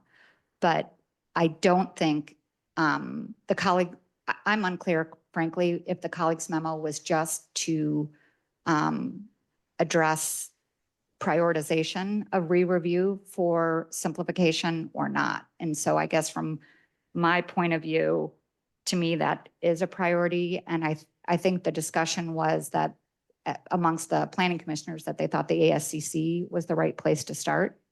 And so what the discussion was is if it were to come back, that it should first go to the ASCC, let them do some work, and then potentially there could be another subcommittee because that subcommittee format seemed to be very productive.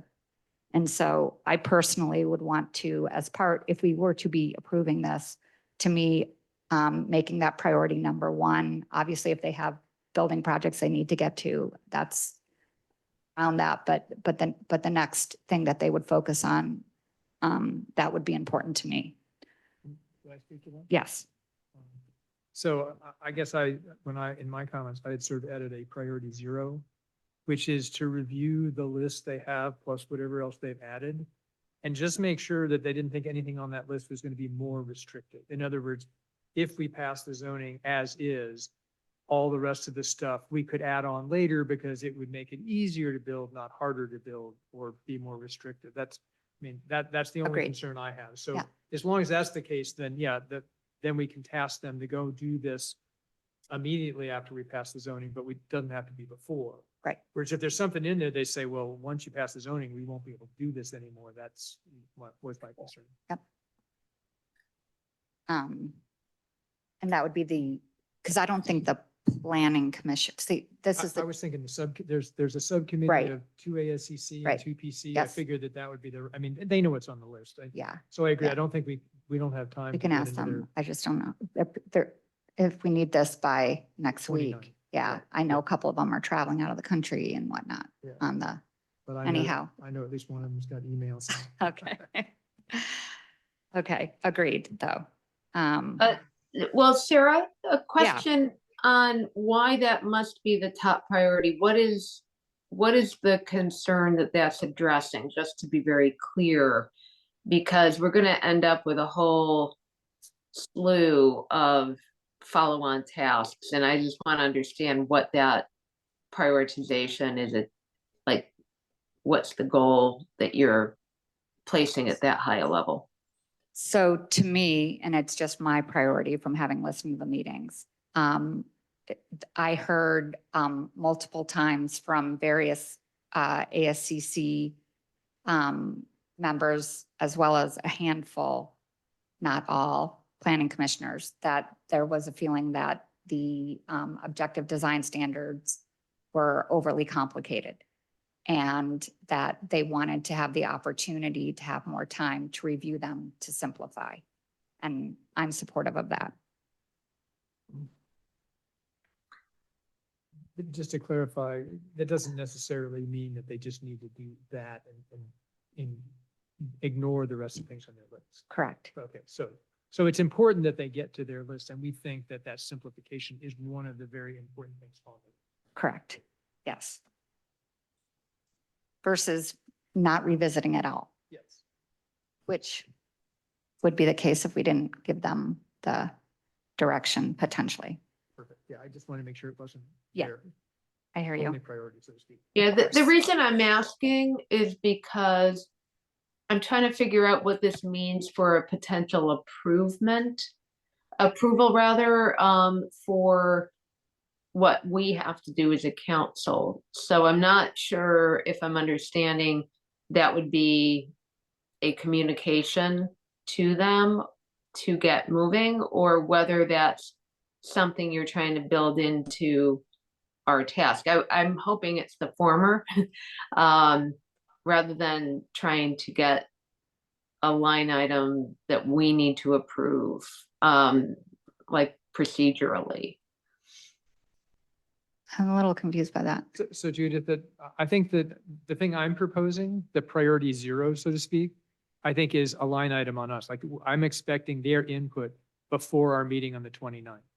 And that was just, are there any things on your list that you think? No, I get it. I Right, get right, it. okay, so that one I think is beforehand. The rest of, I think what Sarah's talking about would be stuff that would happen potentially after we pass the zoning. That it wasn't tied to our passing the zoning. Yeah, that's my question. Is there going to be something in a resolution that is needed to be No. thought through? Okay, thank you. No. All right. Sorry, thank you. Yep. Does anybody else have feedback on that one? So my general comment would be, this is not perfect. There are flaws in it. Although the work of the Planning Commission and ACC they did a tremendous amount of work to make it better. My general feeling was to sort of move forward with this, acknowledging the faults, be prepared to make changes to various things, the objective standards, possibly, obviously the Ladera Church situation. I would have said, I would have been comfortable voting on it tonight. With some of these things coming up, though, I think, we're talking with this question about Nathorst, we're talking about something that clawing back would be much harder because it would be more restrictive.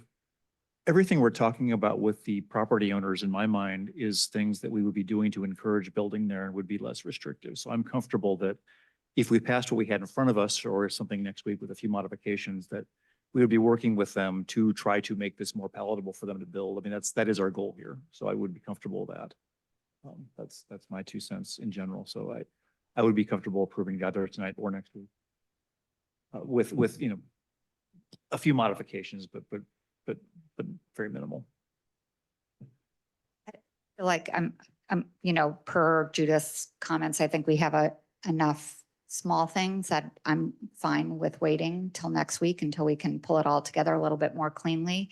And I think for me to get comfortable for voting on it, all I was trying to say is, is there consensus amongst the council, and assuming we get the answer to ground zero, that we would prioritize to the ASCC that we would like to add this to their current list of priorities, not bumping projects and whatnot aside, but that we give them the direction that we would like them to look at that topic and see what they can do. Yes. And we would leave it to them if they want to do it alone, if they want to create a subcommittee. I don't want to be, okay. So those were, Judith, do you have anything on that before I move on? Well, in Or terms of, questions? yeah, just process wise, do the objective design standards that is done by the ACC and does not come to council afterward. Is that correct? Or what would that look like procedurally? Correct.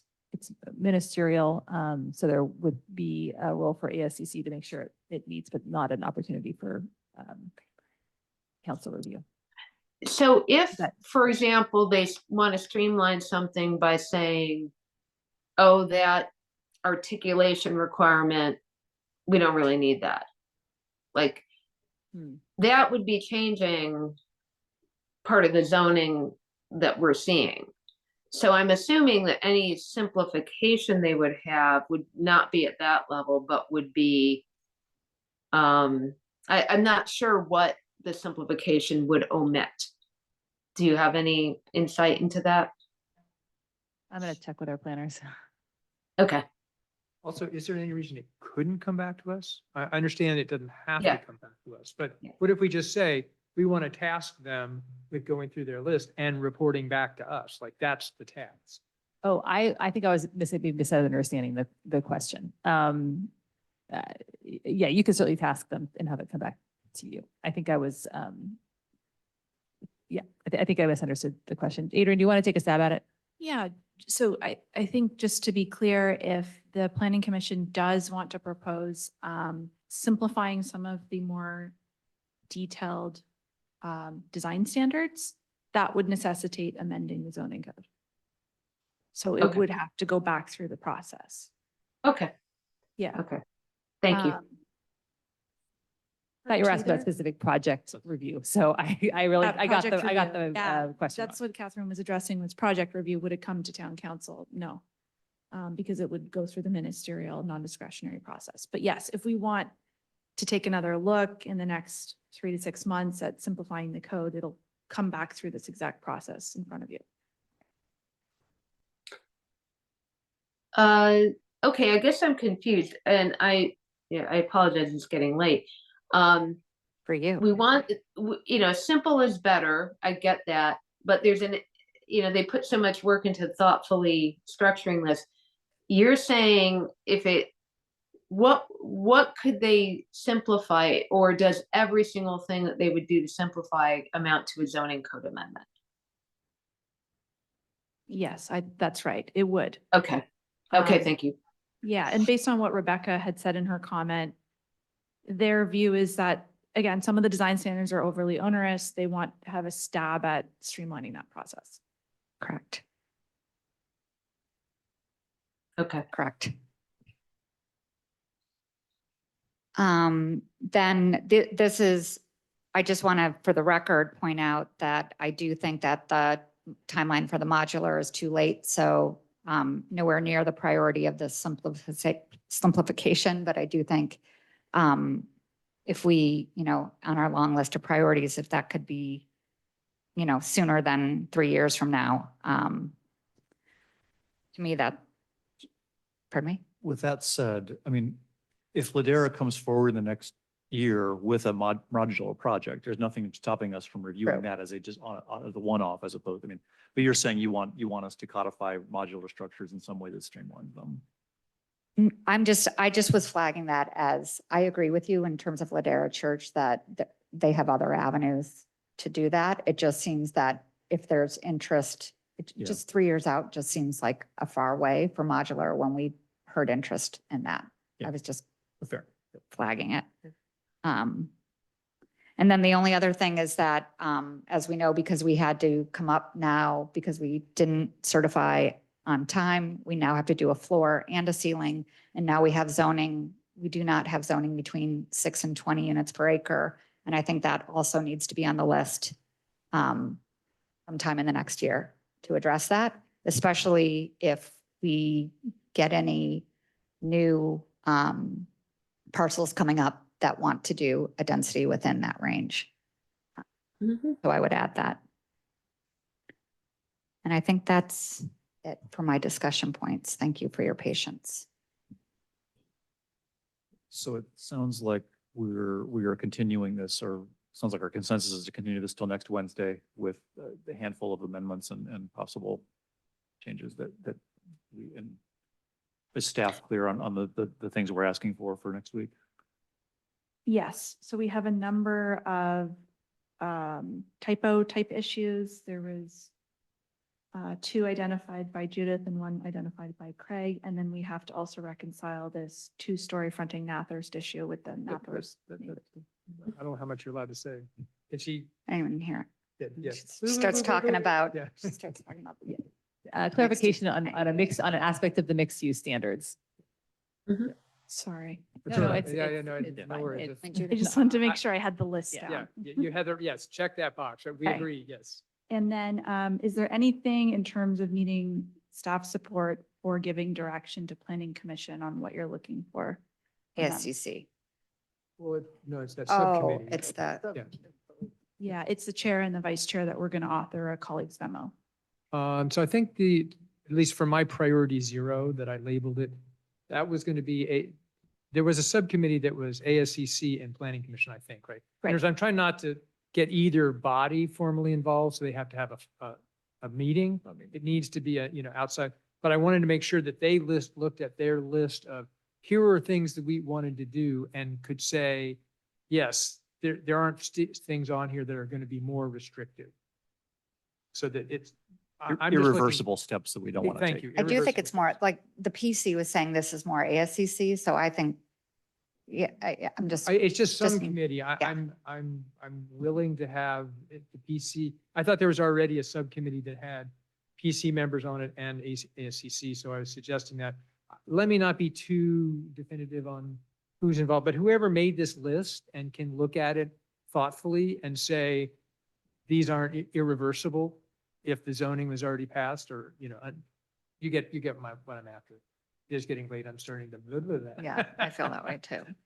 Well, what time is it there, Judith? 1:20 something. Yeah, exactly. So, So just from my understanding, we want to make sure that there's nothing proposed on their list currently that are going to add additional constraints, right? right. And there's things that if we pass the zoning, Mhm. we wouldn't be able to do. Oh, I You understand. see, that's the restrictions I'm looking for. I understand. Without making a big brouhaha and going back through HCD and, I mean, in a way that like could blow up everything. I see. what And you're if there saying. are, I just want to know what they are. I'm not saying that there can't be. Again, I just want to make sure that we understand what they are before we decide whether to approve this. Okay, I understand. The other point is that we have to segment, this is Catherine's point from the earlier recusal comment, the format of the approval needs to be modified relative to what it is tonight. Correct. And council, to be clear, the packet for next week, we're compiling the packet tomorrow. So I will ask Adrian and staff to do the simple changes as much as possible for the packet. And anything else can then be amended next week. Yes. We'll update the packet next week. And so the only other thing that I had on the list was, I think it might be too close, was Catherine's suggestion that the attorney, the planners, and the church set up a meeting. It doesn't have to be now on the 29th, but that we agree that will happen, that meeting will happen, that you guys work together. I hear that direction. Thank you.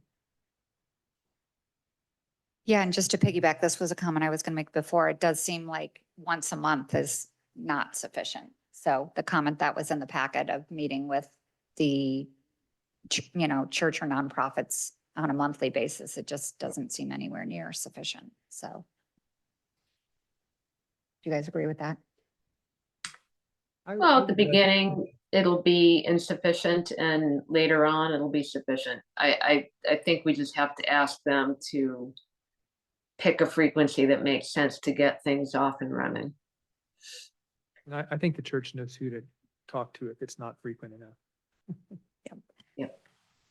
And then I guess one last thing on the church, if anybody's would like to think about their comments about wanting some sense of a firm commitment to working with them. They've asked for it in writing. I don't know what's possible there, but I want to, not for tonight, but maybe when we come back next week, think about ways that we can make them feel confident in our commitment to making this happen in one way, shape, or form. I mean, we've all said it many times, but I'm just trying to acknowledge their request.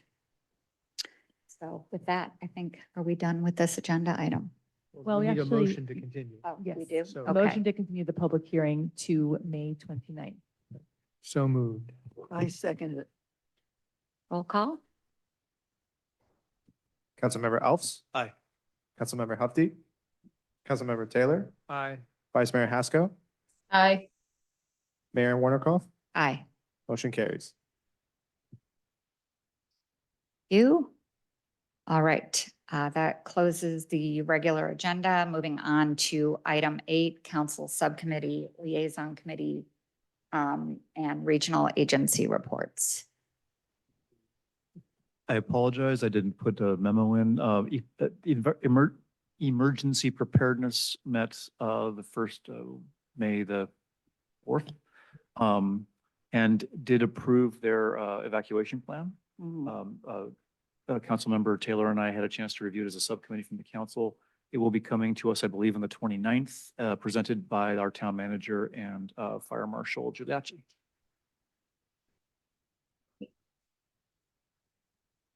Any additional?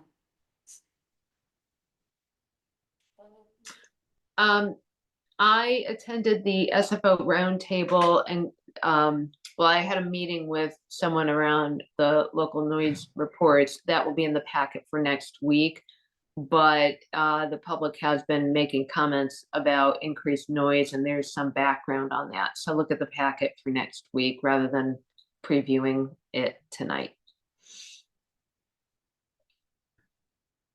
Any other?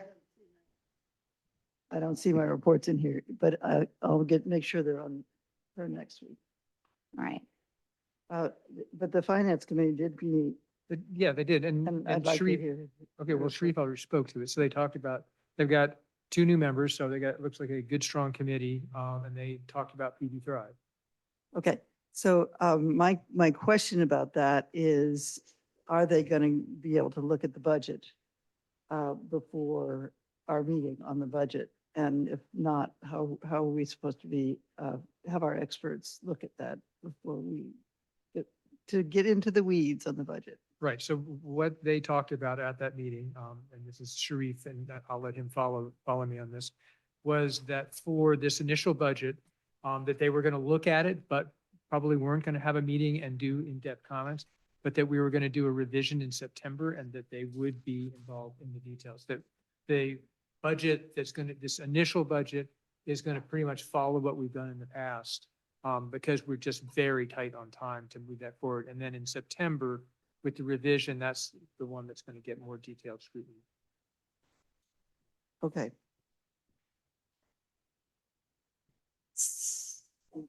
That does seem inadequate. So any others? So I know there was interest in pulling the item from the consent agenda for the post-adoption plan subcommittee, and but I was wondering what that subcommittee might be willing to share in terms of an update. We haven't had much of an update since the committee was created back in September, so it's been about 6 months. And I appreciate there's definitely sensitive information within that committee, but I'm curious what the committee might be able to share with the community, because there has been some interest from the community in hearing what's been going on. And I know how much you value Yeah. transparency as a, Can I suggest, given it's late, and what we said when we pulled it was that they were going to come back, write up more a memo, that seems like the appropriate time to have a more in-depth discussion, both on that specific and generally what that committee's doing. I mean, I'm just worried, it's 1:30 in the morning for Judith. I mean, I'll leave it to the 2 subcommittees, but Yeah. this could go on for a long time. I have lots of stuff. oh, I'd I was like just to know, asking but- for a brief update, but just because the public had asked, but I think the truth is that we are aware that this is very sensitive information that we need to look very carefully before we do a public presentation, and that we need the time to do that. And we've gotten enough feedback, and there's been some interactions with the public, and we'd like to have, I personally would like to have at least a week before we did a presentation of our progress. Yes, I've said that before. Mary, I'm traveling, and Mary and I need to put our heads together to do this right. yeah, no, and I guess, I don't know if this is off the agenda, but I just think as a practice, subcommittees should be giving routine updates. And I'm not sure if it used to happen very organically. I don't know, Jeff, if you want to chime in about that, but historically it would just kind of organically, informally. I've mentioned this before. And if it's not coming up organically, do we need to come up with a method to require like all subcommittees to update monthly? I feel like that's scope creep on the agenda item, but I'm just trying to figure out Yeah, I how think we that can you get in made your from. point, and we will do it as soon as possible. Yeah, the other thing I would say is this subcommittee was basically formed as part of the post-housing adoption plan. So it's got a place. I mean, it is a well-defined thing. This isn't just a committee that's floating off into space with no tether. Oh, I'm not So- suggesting, I'm just asking, okay. I know, but you sort of generalized it to like all subcommittees. And I'm saying this particular subcommittee is coming from a very specific document. Like it was put in place. Right. Right. So there's a place, if you look in the post-housing adoption, of this committee and what work they're going to do and what their next step is. And that's sort of what I'm expecting, is that they're following that timeline. So, I mean, we could have them every week if we want, but I don't, I guess I'm not sure I see the need for it. I'm not saying every week. It's been 6 months. So since we've had an update, I'm not asking for detailed things that can't be shared. We can move on. I can tell this isn't going to happen. But I do want to make the point that it's been 6 months. I think it's fair to the public who has asked to know what the process has been. And we don't need to give specific information. We're not asking for a formal presentation. We're just asking for a general update, like I have always given on any subcommittee I've been on. So I did it when I was on the OpenGov subcommittee. I did it when I was on the Ad Hoc Housing Element Committee. I did it on, there was one other committee, but I mean, it's just an organic update to keep people aware of what we're working on. So that's all I'm looking for. So I guess with that, I will close that and bring it to public comment on agenda item 8. Yes. There's one hand raised in the schoolhouse.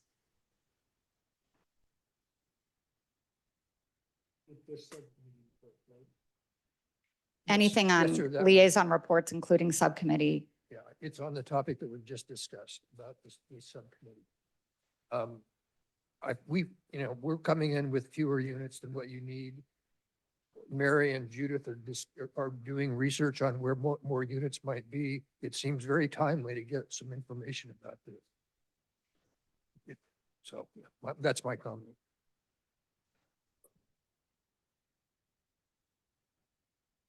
Tim? I mean, if it makes everybody happy, I hear the need, and I've been thinking about it a lot throughout this meeting and all day. I've been working on this as well. I'd say I've done more than 20 site visits. We've accumulated. Are we having a discussion? Are we this? Yeah, I This makes me This is not- uncomfortable, Okay. not for me, it's for me, for staff, for folks that are interested. I don't think we need to give a half answer.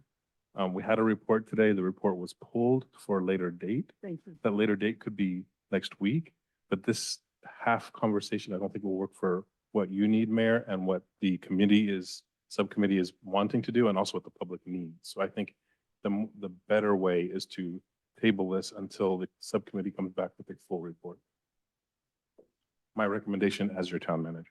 Okay, thank you. And just to clarify, I mean, we're beating a dead horse now, but I don't want there to be misunderstanding. So I was asking not related to the item that was pulled tonight, which was a budget request for a study. Regardless of whether that had been on the agenda or not, I was asking generally for an update from this subcommittee. So just to be clear, next hand raised is Rita Comas. Hi, I just want to make a comment about finance, and that item that was pulled earlier from the consent calendar is a great example, even though it wasn't discussed tonight, of putting in something before we start spending the money. I really appreciate that, and saying what the scope of work is. It's just absolutely wonderful. Earlier in the meeting, they were talking about new people coming in, new contractors, Mr. Biggs coming back and another gentleman coming in. But maybe I missed it someplace. It was on another page, but I did not see those contractors, those contracts, and what their hourly rates were and what the scope of work of what those people are going to be doing in the packet tonight. And maybe it's someplace else, but I'll be looking for it. In the past couple of years, with budget issues, numbers were always promised. I know that we have a lot of contractors right now working on finances, past finances, future finances, and really looking forward to this budget, this proposed budget that's being put up, and would like to hear more than just, oh, this is going to be, what it is, and then the real budget will come out in September. We've been hearing that for many, many years, and that's no disrespect for people that are working on it now, but us as a community, we've been hearing those words for many, many years. So please, I really hope that the budget that is put out is the best that we can do based on the information that we have. And, you know, an example of that particular item, it was proposed to be out. Let's do more of that. It would be appreciated by the community, and that is true transparency. Thank you. Thank you, Rita. I don't see any other hands raised on Zoom or in the schoolhouse, so closing this agenda item, and I think the meeting is adjourned. Thank you. Thank you.